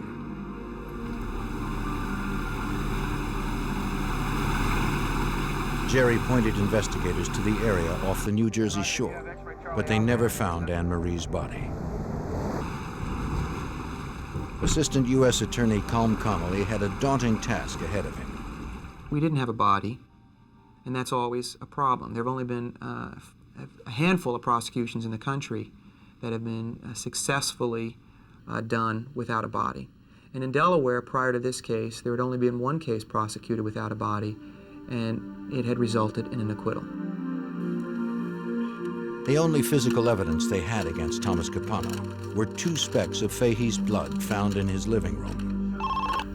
While investigators prepared the difficult prosecution, Special Agent Eric Alpert learned something that could strengthen their case. We received a phone call from an individual who said that he had found the cooler floating in the ocean around the weekend of July 4th, 1996. And I asked him to further describe the cooler, and he said that the cooler was missing a lid and had a bullet hole in it. The lead sounded promising. I'll have somebody there. The caller read an article about Capano's arrest that reported a cooler was used in the crime. But the story never mentioned that the lid was missing or that a slug had pierced it. Alpert immediately drove the 2 hours to Bay City, New Jersey to check the lead.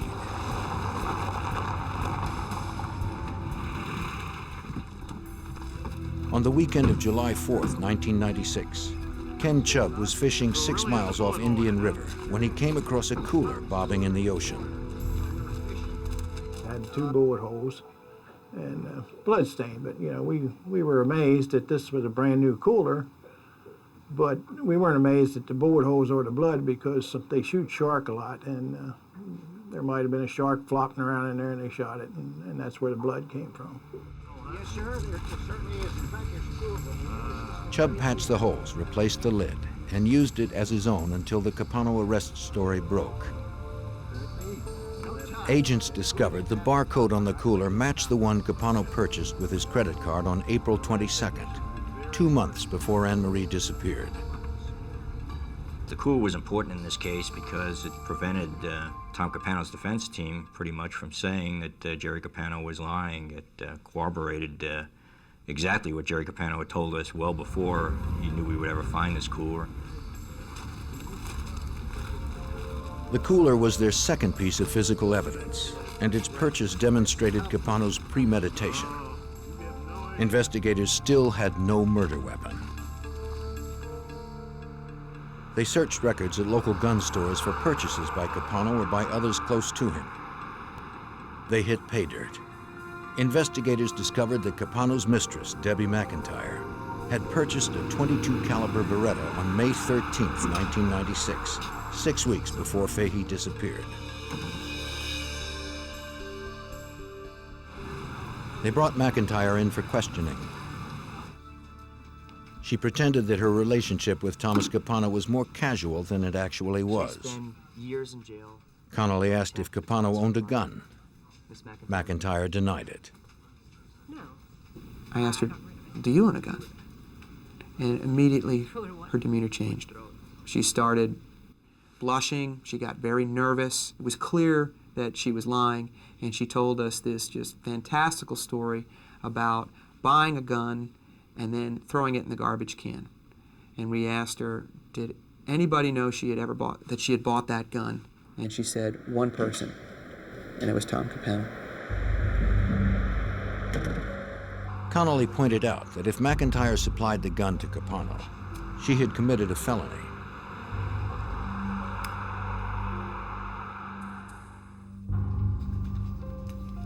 Under the advice of her attorney, McIntyre admitted that Capano had asked her to buy the gun in the first place.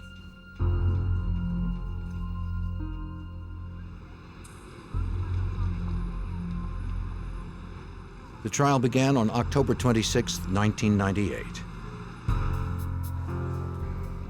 Early on in the proceedings, Capano surprised the prosecution by admitting that he had disposed of Fahey's body as Jerry had testified.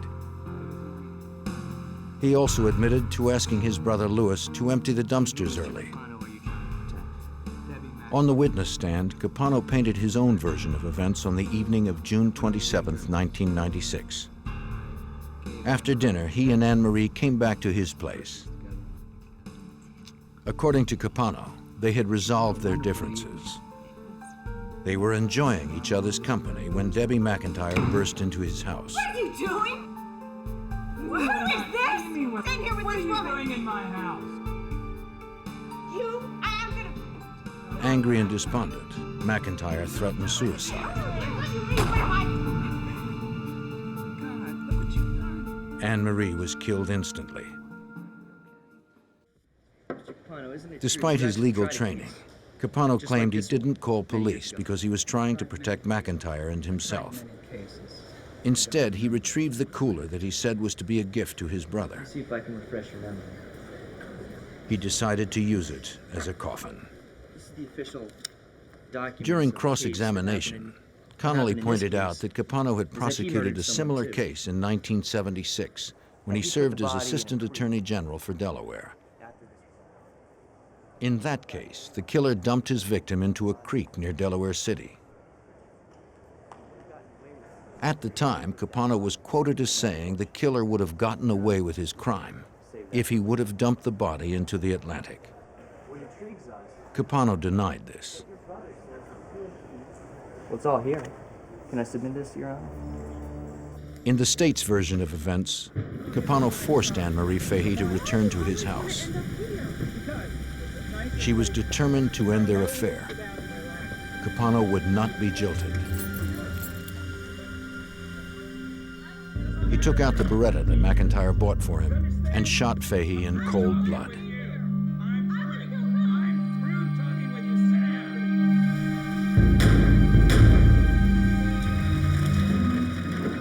Then he stuffed her into the cooler. At about 9:45 that same evening, he entered Anne-Marie's apartment with fresh groceries and the new pantsuit she would never wear.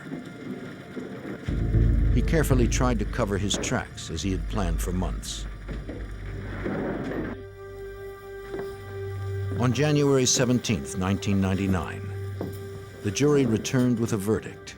Mr. Foreman, has the jury reached a verdict? Yes, Your Honor, we have. Please rise.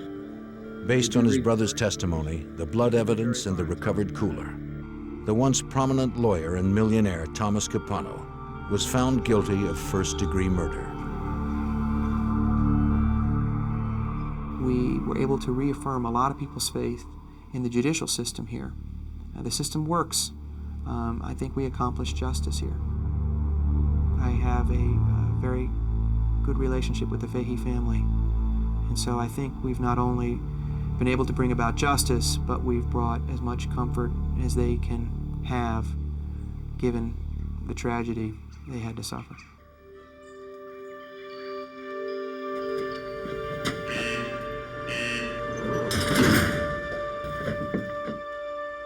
The jury went further, sentencing Capano to the gas chamber. It was the first time in Delaware history that a defendant had been found guilty in a capital crime without a body or a murder weapon. Capano now waits on death row pending appeals.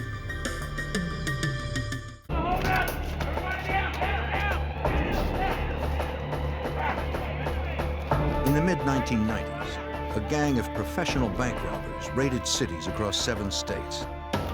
Disguises and speed protected their identity from cameras and the police.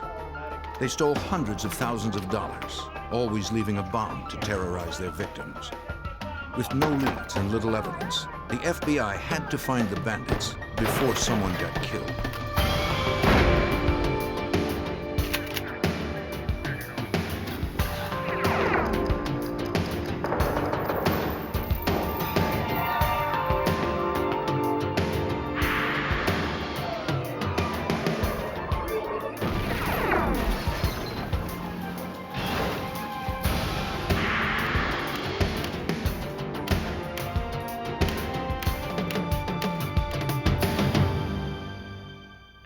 Across the Midwest, a band of armed robbers struck banks at the rate of nearly 1 per month.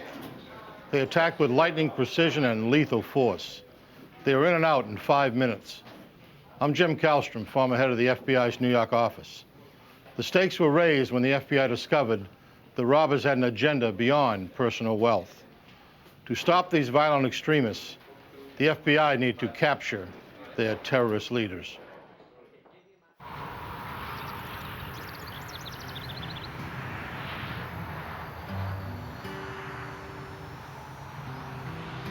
In 1994, the citizens of Ames, Iowa enjoyed the peaceful life provided by a small college town. Many newcomers had moved to Ames because of the area's low crime rate. On January 25th at 10:30 in the morning, two men entered a bank in town. All right, this is a robbery! Everybody down on the floor! Down, down, down on the ground! Down, get on the They floor! wore ski masks and held semi-automatic pistols. They ordered everyone to the floor. The teller managed to set off a silent alarm without being seen. The FBI office in nearby Des Moines was alerted to the robbery in progress. The agency had primary investigative jurisdiction in crimes involving federally insured money. Agents immediately responded, but they were 30 miles away from the bank.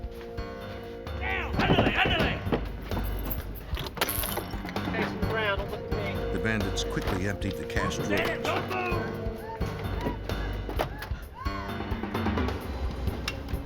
Don't look at me, face the ground.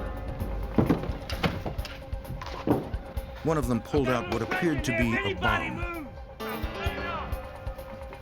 He warned that no one should move for 5 minutes or it would explode.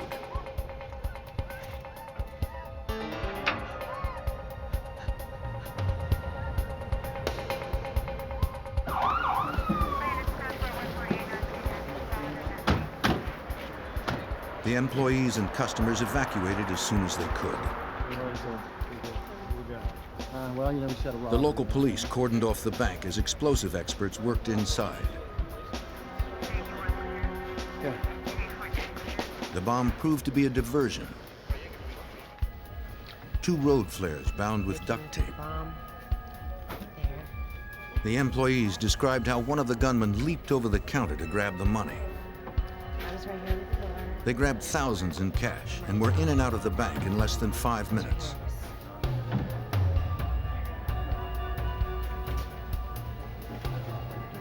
Agents interviewed the witnesses. So did you guys want to add anything else? They said the gunmen sometimes used Spanish when talking to each other. The security camera provided photographs of the robbery.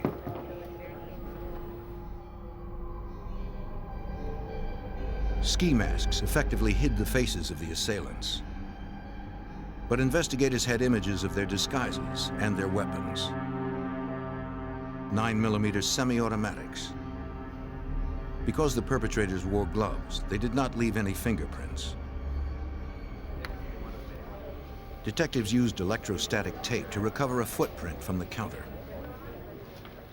The precautions taken by the bandits had effectively obscured their identities. Special Agent Ken Moore of the Des Moines, Iowa FBI field office was immediately concerned that they were dealing with dangerous professionals. Now, most bank robbers try to enter banks as quietly as possible, go up to one teller counter and proceed to rob the bank, and then leave as quietly as they can. These individuals came in very violently, fast. Agent Moore wanted to apprehend the suspects as quickly as he could. But the FBI had nothing of value to lead to their identity.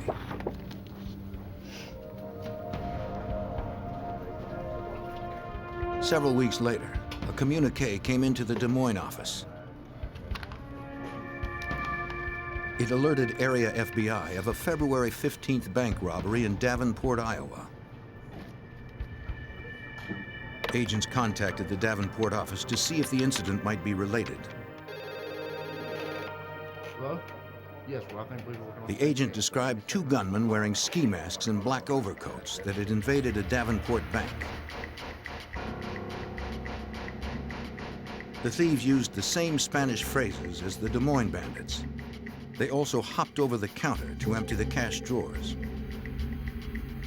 There was one significant difference. This time, the bandits left a real explosive, a pipe bomb instead of a fake. Fortunately, the detonator was missing. Disarming it had slowed down the investigation. What that device does is it requires more manpower that could be out conducting an active investigation. Instead, they're at the bank making sure things are safe.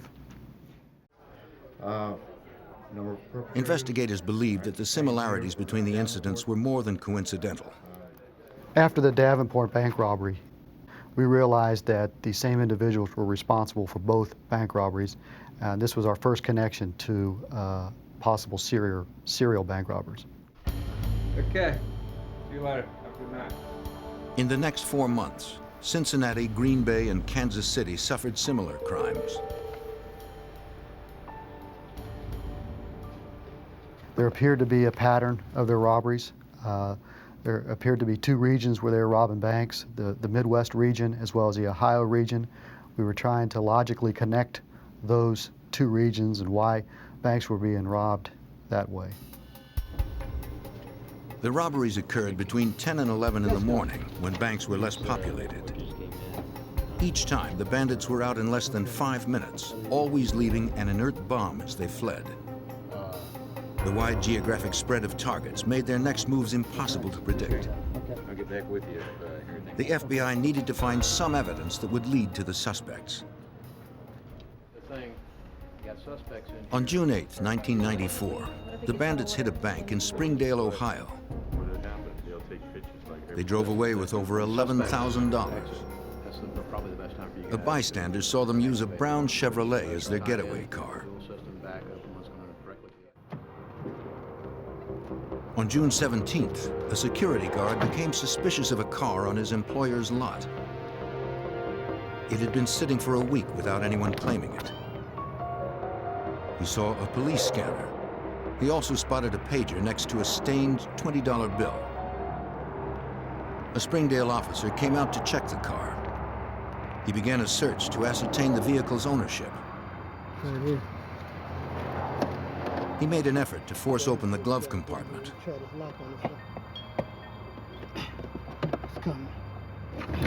A grenade tumbled out. The hand grenade turned out to be another inert explosive, but its presence linked the car to the bank robbery. Agents used the car's serial numbers to track down the dealership where it had been sold.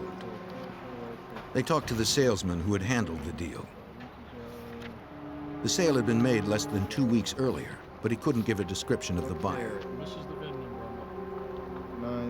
The dead ends left investigators feeling the pressure. We were becoming frustrated because the escalation of violence seemed to have been increasing. They were more brazen, were brandishing firearms, scaring bank employees. They were scaring customers, leaving behind booby traps. So we were very frustrated and we were concerned.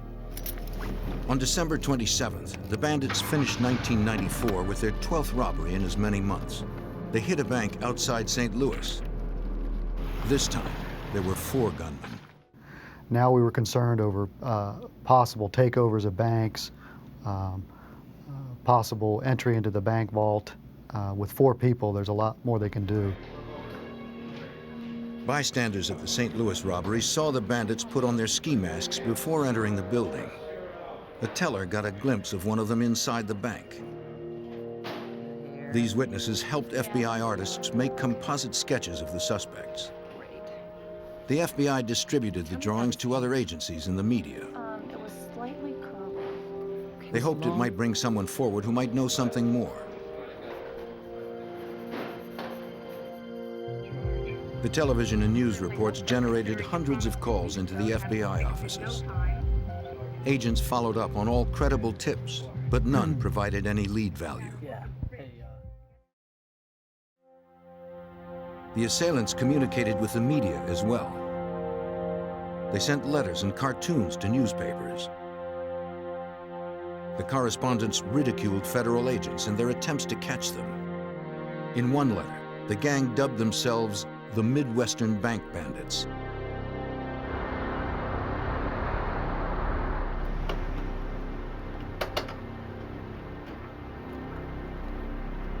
the bandits sent another message to authorities in one of their getaway cars. An investigator searched a vehicle used in a robbery near St. Louis. On the front seat, the gang had left a newspaper clipping about Timothy McVeigh, the Oklahoma City bomber. In less than 2 years, the bandits had hit at least 15 banks across the Midwest. By the end of August 1995, agents from 7 states and FBI headquarters gathered in Louisville, Kentucky. If we can get a shadow or something to raise the serial number on this. All the offices were now working together to identify and apprehend the suspects. All information and leads were to be channeled through a single office, then distributed to the others. Right, we'll work on that. See if we can't raise the serial number or something off it. Special Agent Moore in Des Moines served as the point man.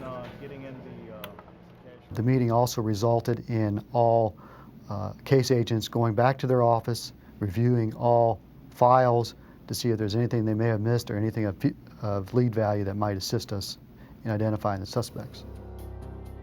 Supervisory Special Agent David Welker found a phone tip that came into his Cincinnati office after a June 1994 robbery.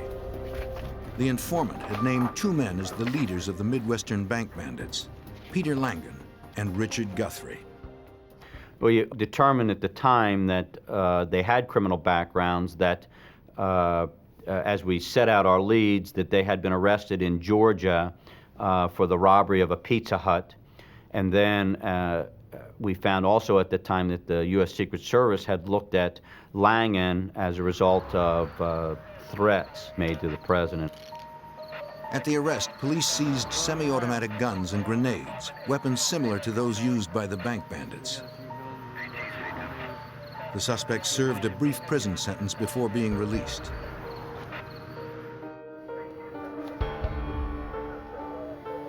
Agent Welker was able to pull their mugshots. He compared the photographs with the artist's sketches made after the St. Louis robberies. And they were so close then that it was phenomenal. It appeared that the composite artist used these photographs to draw the composite drawings. That's how close they were. Agents now had names for the gunmen. In pursuing them, the FBI was about to uncover a far more deadly plot than bank robbery. In 1995, the FBI hunted the Midwestern bank bandits. The day before Thanksgiving, the 4 gunmen struck another bank in St. Louis, their 21st robbery. Their disguise included ATF hats, the same caps worn by federal agents from the Bureau of Alcohol, Tobacco, and Firearms.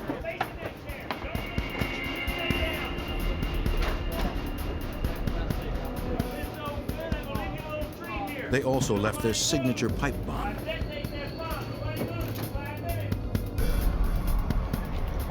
None of these explosive devices had gone off. They had either been inert or lacking detonators. By now, agents knew how to defuse the bombs themselves. They weren't going to let the ruse slow the investigation down anymore. Supervisory Special Agent David Welker of the Cincinnati office had names for 2 of the bandits. But Peter Langen and Richard Guthrie were living underground, surfacing only when they struck another bank. Clearly, we've identified the right people. We're trying to develop as much information about these people and their contacts as possible. But the best part about it is we have leads to follow. In the intervening months, the informant who had provided the names had moved from Ohio. The first set of robberies to tear gas canister. Special Agent Ed Woods of the Cincinnati FBI field office tracked the informant to Georgia, where he lived with his new wife and child. This fella had been an associate of Langen and Guthrie in the past, had removed himself from that lifestyle and was starting a new life for himself. And I think he was ready to put all that behind him. So when I interviewed him, he cooperated fully, I need to ask you a few questions. The informant had met Langan in 1991 at a white supremacist rally. The Bible says, thou shalt not covet thy neighbor's wife and the black neighbor's widow. They shared similar beliefs about race and government. Make some sacrifices. You know what a daily thing? Don't need it. Don't need it. A year later, Langan proclaimed his intention to form the Aryan Republican Army. He was going to start a revolution against Washington and its federal agencies like the FBI and ATF. That's your tax money they're taking. Langan had been inspired by the Order, an established terrorist group. I mean, you know what I'm saying? You're breaking your back. You know what I'm saying? The Order had financed their racist agenda by robbing $4 million from banks and armored cars. Hey, how's it going? That evening, Langan introduced Guthrie as his compatriot. Explain all about that. Yeah, definitely. 2 months before the first bank robbery, they asked the informant to become a member of the Aryan Army. Well, I've got some stuff here. I think that He declined to join the new gang, we can certainly use some of it. Yeah. Here. but he did agree to pitch in. What we got from this cooperating witness was the scope of their activities, the surgical planning for their bank robbery activities, the fact that now we learned for the first time that their activities aren't just bank robbery and criminal matters. It relates to white supremacy. The informant helped Langan case the bank in Springdale, Ohio.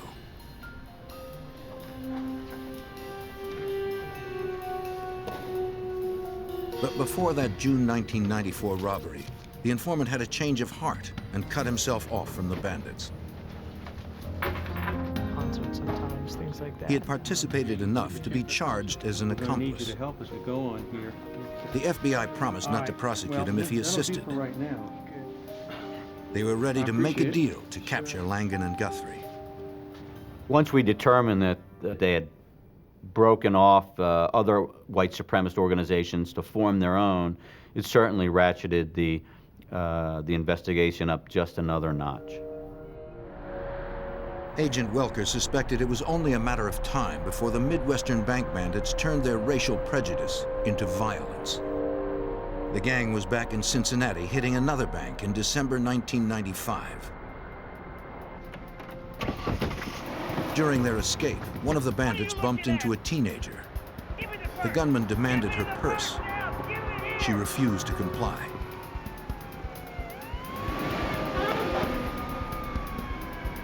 Only the sound of approaching sirens prevented the young woman from being seriously hurt. Betting that the bandits were still in the area, Agent Welker brought the informant to Cincinnati. You know the fellows that are involved. Upon arriving, the informant agreed to re-enter the white supremacist movement. Make sure that he has your pager. Agents instructed Okay. him to page the FBI when he And made contact you and with I the stay suspects. contact now. So, say what you But investigators became frustrated when more than a week passed without any results.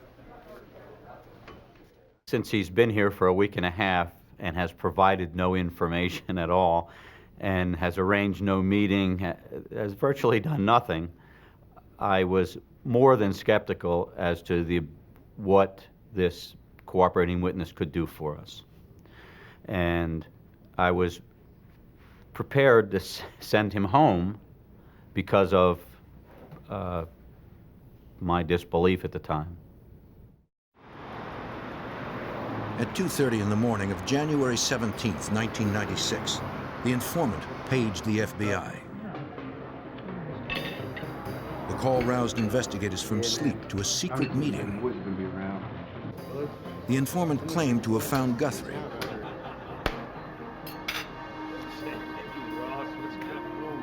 He was finishing dinner with a friend when Guthrie unexpectedly showed up. The informant invented a reason for being in Cincinnati and engaged the suspect in small talk. Got a minute? I can talk to you outside. Sure, come on. Hey, you got a minute? Guthrie invited him out to his van to continue the conversation in private. Enjoy your chilling.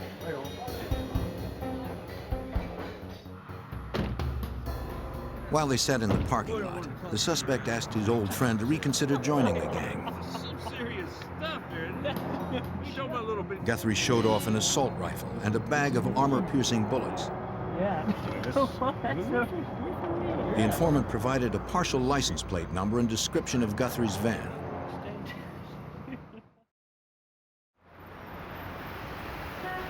Agents still doubted his credibility.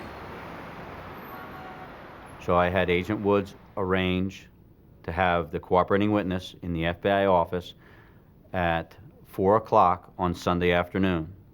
I didn't want him to know why he was there. I just wanted him to be there. And then I arranged for my division's polygraph examiner to be there, and I wanted the polygraph of him. I wanted to make sure that what he was telling us was true.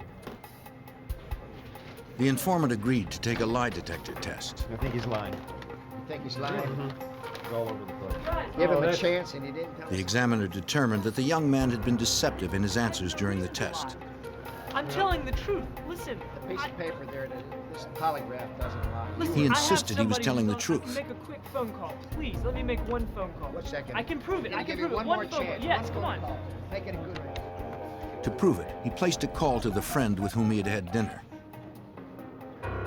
Hey, what's going on, man? Good, man. Yeah. The speakerphone allowed the agents to hear everything. Hey, what happened with you and Guthrie, man? He took you out in the van. Yeah, Guthrie wants you in, man. Yeah. Without prompting, the Yeah, friend we did. We immediately spent some asked time about his together. time with Guthrie. So now we had to make a decision, and the decision is, do we believe the polygraph or do we believe the phone call? I think at the time, I think the decision we made was the right one. That is, we have to believe the phone call. It was an unprovoked response by the friend. The informant arranged to meet Guthrie on Monday at their mutual friend's apartment. FBI agents assembled an arrest team. They staked out the location, ready to capture the suspect when he arrived.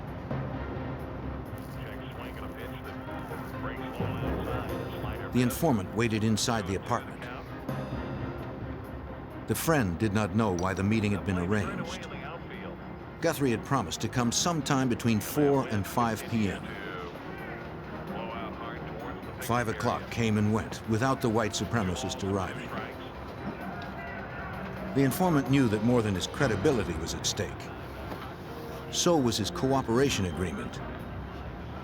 If the FBI believed he had deceived them, they would turn him over to prosecutors for bank robbery. At 5:20, there was still no sign of Guthrie. It looked like the suspect would not show up. Outside, the arrest team grew impatient.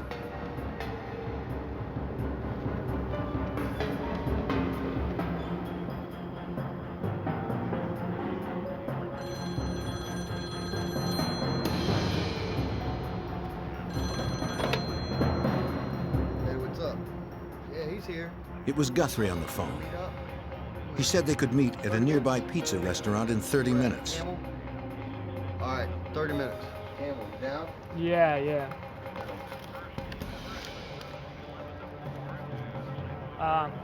The informant needed to get word to the arrest team. He told his buddy he was going out for cigarettes.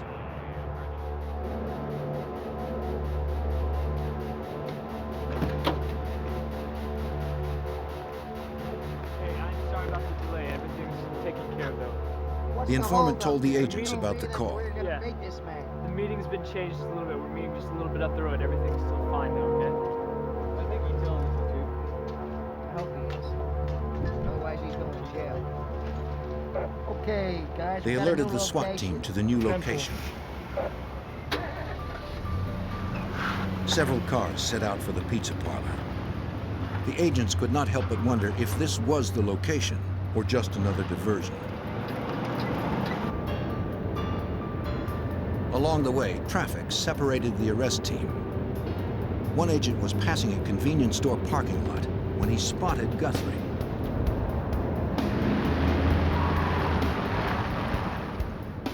He turned around and radioed to the others that the suspect had been sighted. Guthrie got into his van and started driving.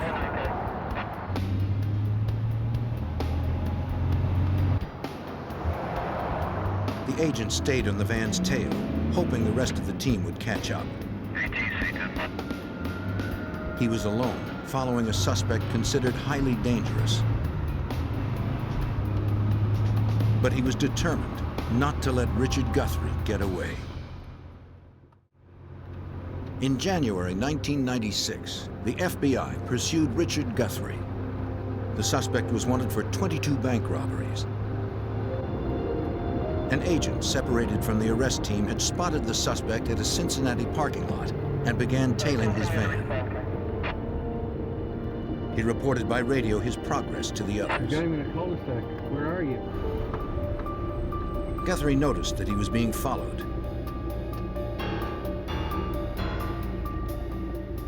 An informant had reported that he was armed with automatic weapons and armor-piercing bullets.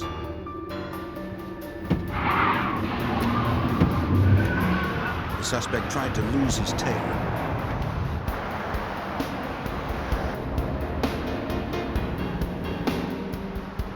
The arrest team caught up with the lone agent and joined the chase.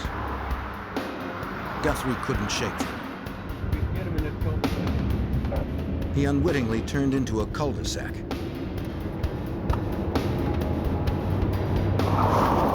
Trapped, he abandoned his van. Agent Ed Wood sprinted right behind. He caught up to the gunman. It was almost as if it was in slow motion where like you could almost read his mind, what he's thinking. He's thinking, I believe, is this it?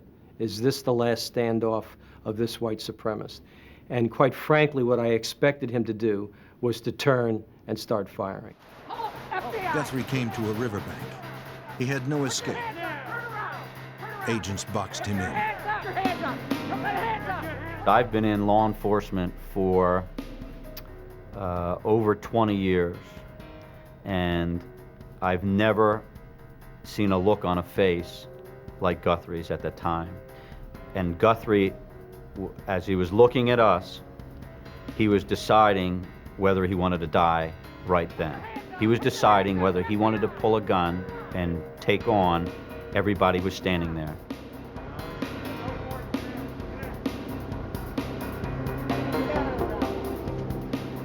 The suspect chose to live. He submitted to arrest. Catching him, it was a huge relief, and catching him to where there was no violence attached to the arrest was even a greater relief.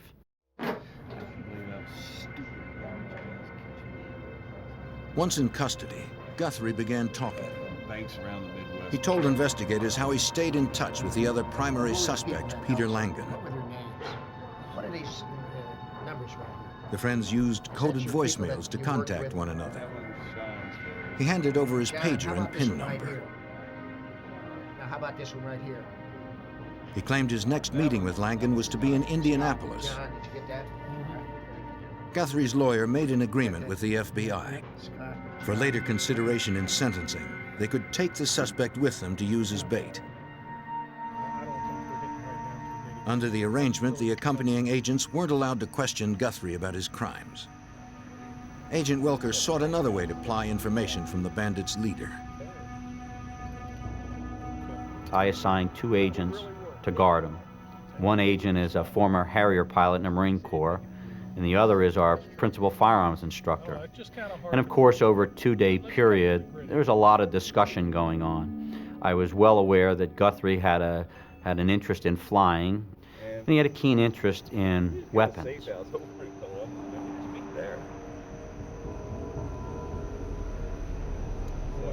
During the trip, the agents engaged Guthrie in long conversations about common interests. The congenial strategy worked. The assailant warmed up to his accompanying agents and began volunteering information on the robberies. Guthrie admitted that he had lied to investigators. His rendezvous was really supposed to take place in Columbus, Ohio, not Indianapolis, where the investigators had taken him. 2709 Control. He gave them the address of a safe house. Guthrie's giving us He some told them information. Langan was Safe heavily house in armed. Columbus, and we need to get He would not come out without a fight. An FBI arrest team assembled the next morning in Columbus. Looking at the house. Langan's van was parked next to the duplex Guthrie had described. The plan was to wait until the suspect exited his home and got into his van. Then as he pulled out, FBI cars would box him in. This would contain him and prevent a vehicular pursuit. All escape avenues were blocked off.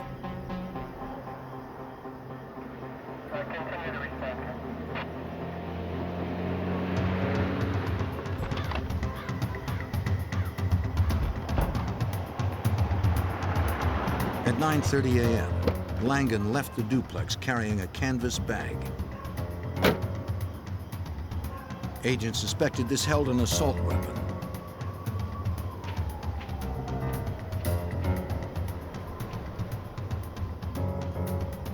He got into his van, but failed to start the engine. Just sitting there. The arrest team waited for the word. Once he was observed getting into the van, the adrenaline for everyone there was flowing. Everyone knew something was going to happen. The suspect sat motionless. Agents didn't know if he was planning something. He seemed as if he anticipated the arrest.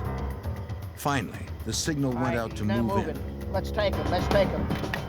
In what agents thought was a suicide move, Langan had decided to put up a fight.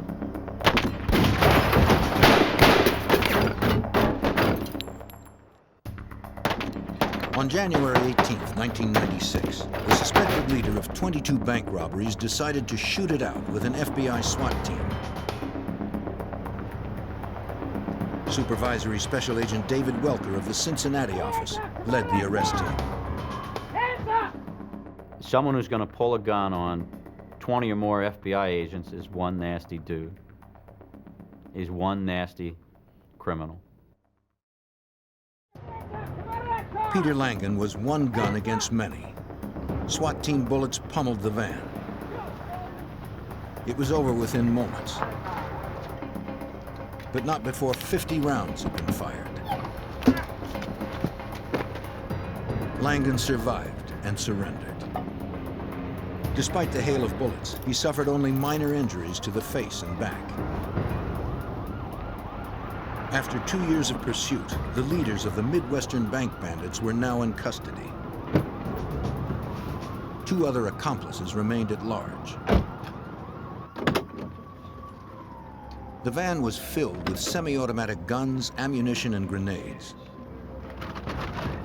Inside the canvas bag, agents found a 9mm semi-automatic pistol. It was the same make of weapon that the bank bandits used. Evidence inside the duplex confirmed the bandits were more than a gang of thieves. The house contained an armory big enough to equip a small cadre of terrorists. Agents found ski masks, FBI hats, police uniforms, and false IDs from nearly every state of the Union. Books and literature detailed the gang's creed of militant hate. I'm Commander Pedro. Investigators discovered a tape among the propaganda. It targeted young white males for recruitment into the Aryan Republican Army. Today, we're preparing to take over the USA. Tomorrow, the world. Please have a seat. A Columbus bank teller had briefly glimpsed the face of one of the bandits 17 months earlier. See anybody that you recognize, please. Detectives gave her a photo lineup, hoping she could remember enough to make an ID. This gentleman here. Despite the intervening months, she picked out Langan from the array of similar-looking men. Bank and robbing it. I mean, While Langan refused to cooperate, Guthrie agreed to tell all he knew. I don't know. Agents debriefed him 10 hours a day for 10 straight days. How many accomplices did you have? He could recall all the places, times, and dates. It took 99 pages to detail the 22 robberies. Cotton John, okay. But when it came to his at-large accomplices, Guthrie only knew their first names. The bank bandits had been assembled like an underground terrorist cell. Personal information on others was kept to a minimum to prevent capture. Guthrie could only offer that the man he knew only as Scott was involved in music. The man he knew as Kevin was the nephew of a police This is officer. Supervisor Special Agent. Both lived in the Philadelphia area. Yeah. The scant information was forwarded to Pennsylvania. Special Agent Joe Hendrickson of the Philadelphia FBI field office was initially overwhelmed by the request. There was no hope of finding these people with that information. I sat back and had a cup of coffee, and then I said, well, I'll go contact the Philadelphia Police Department.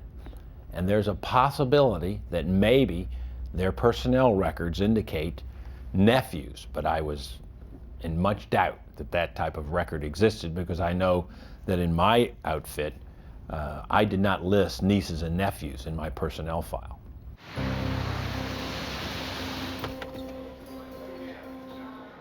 Philadelphia had 7,000 police officers, any one of which could be Kevin's uncle. The search began at the intelligence division of the police department. An officer knew immediately who the FBI was looking for. The division had been keeping tabs on white supremacists in the area. Intelligence officers had kept them under surveillance for over a year. Officers often spotted them meeting on a farm belonging to Mark Thomas. Over the years, the Philadelphia Police Department had been taking down tags at various rallies and so forth. And at some point in time, they took down a tag, ran the tag, and it came out to Kevin McCarthy. And then they said, you know, we've got a lieutenant here that has that name. They contacted him, and lo and behold, they found out that Kevin McCarthy was attending Aryan Nation rallies.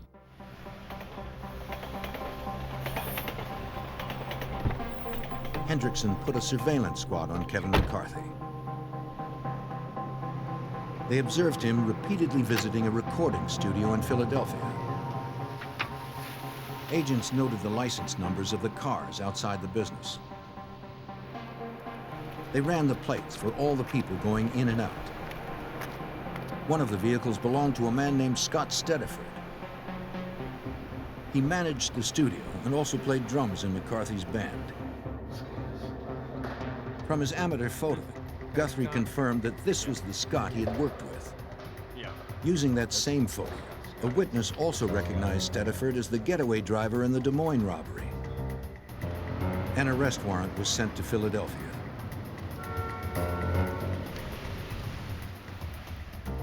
The studio presented too many risks for officers to invade and force. Agents could not be sure who was inside and what weapons might be hidden. They didn't want another shootout. I'm writing it for my mom, actually, and these are the lyrics I came up with. And Two undercover agents posed as father and daughter. The female agent asked Stediford about the cost of studio time. She claimed she wanted to record a song for her mother. Can you grab your guitar? As Stediford considered a quote, the undercover agents confirmed that he was alone and unarmed. Okay, turn around. Up. You're under arrest. Turn around. Hands behind The agents drew on him.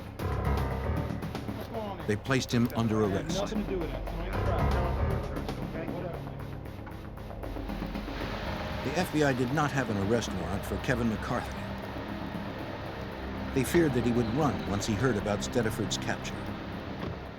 What we ended up doing was we brought his uncle, the Philadelphia police officer, with us. We felt that with his blood relative, the law enforcement presence, and the total set of circumstances, that we hoped that he would somehow be convinced that the thing to do would be to cooperate. The uncle entered the basement bedroom. He disarmed his sleeping nephew. The agent woke the young man. Kevin? Special Agent Henderson, FBI. Son? He began explaining that it was in McCarthy's best interest to cooperate with the FBI. Yes, okay. We kind of know what went on today. We know who Only was suspicion tied the young man to the crimes. Things are going to go a lot easier on you, all right? The agent needed a confession. You have something you want to give us? He showed McCarthy the 99-page admission made by Guthrie. And when he saw this report describing every bank robbery, what they did, where they went, he realized that we had all the information. He just didn't realize that we had no evidence. The young man was overwhelmed. He voluntarily turned over the weapon and clothing he used in the robberies. When he began to confess, his uncle stopped him and advised him to get a lawyer. With all the suspects now in custody, agents considered their investigation wrapped up. On July 3rd, 1996, Richard Guthrie pleaded guilty to 19 bank robberies. He agreed to testify against his accomplices. With his cooperation, prosecutors considered their case airtight.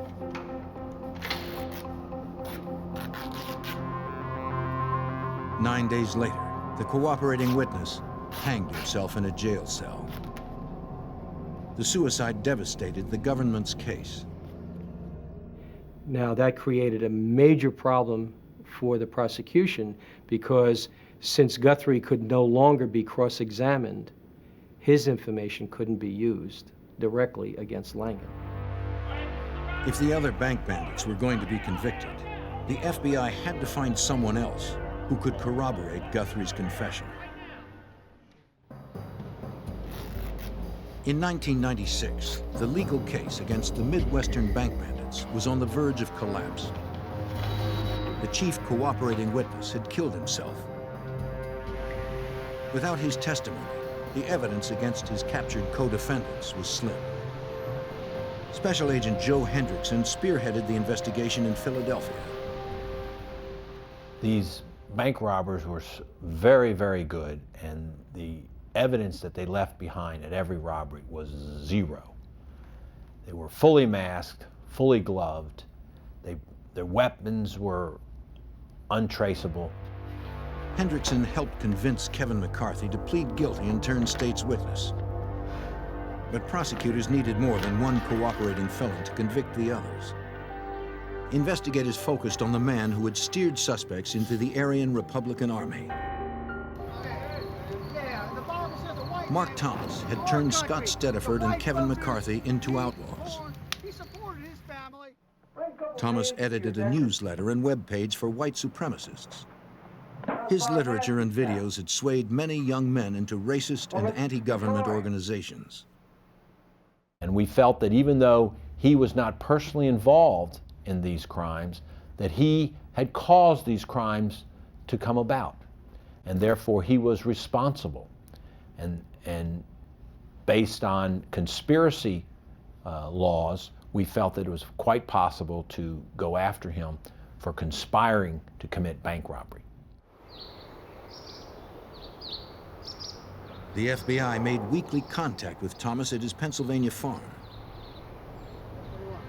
want to ask you some questions. They wanted to know about his activities, but more importantly, they wanted to keep pressure on him. 15 years. 15 years. You live here alone? You know, I've had about enough of you guys coming over here and messing with me. They made it clear that they suspected him and weren't going away.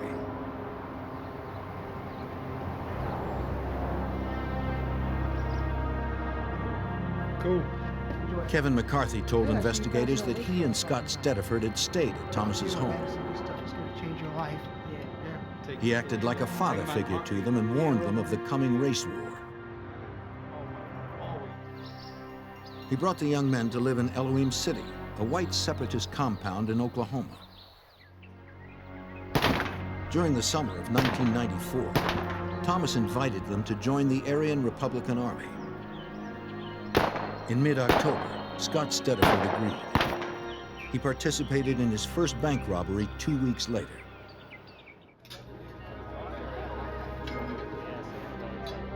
On November 13th, Thomas drove Kevin McCarthy to Arkansas for an introduction to Langan and Guthrie. The teenager heard them boast of successfully robbing banks throughout the Midwest. The 17-year-old joined up.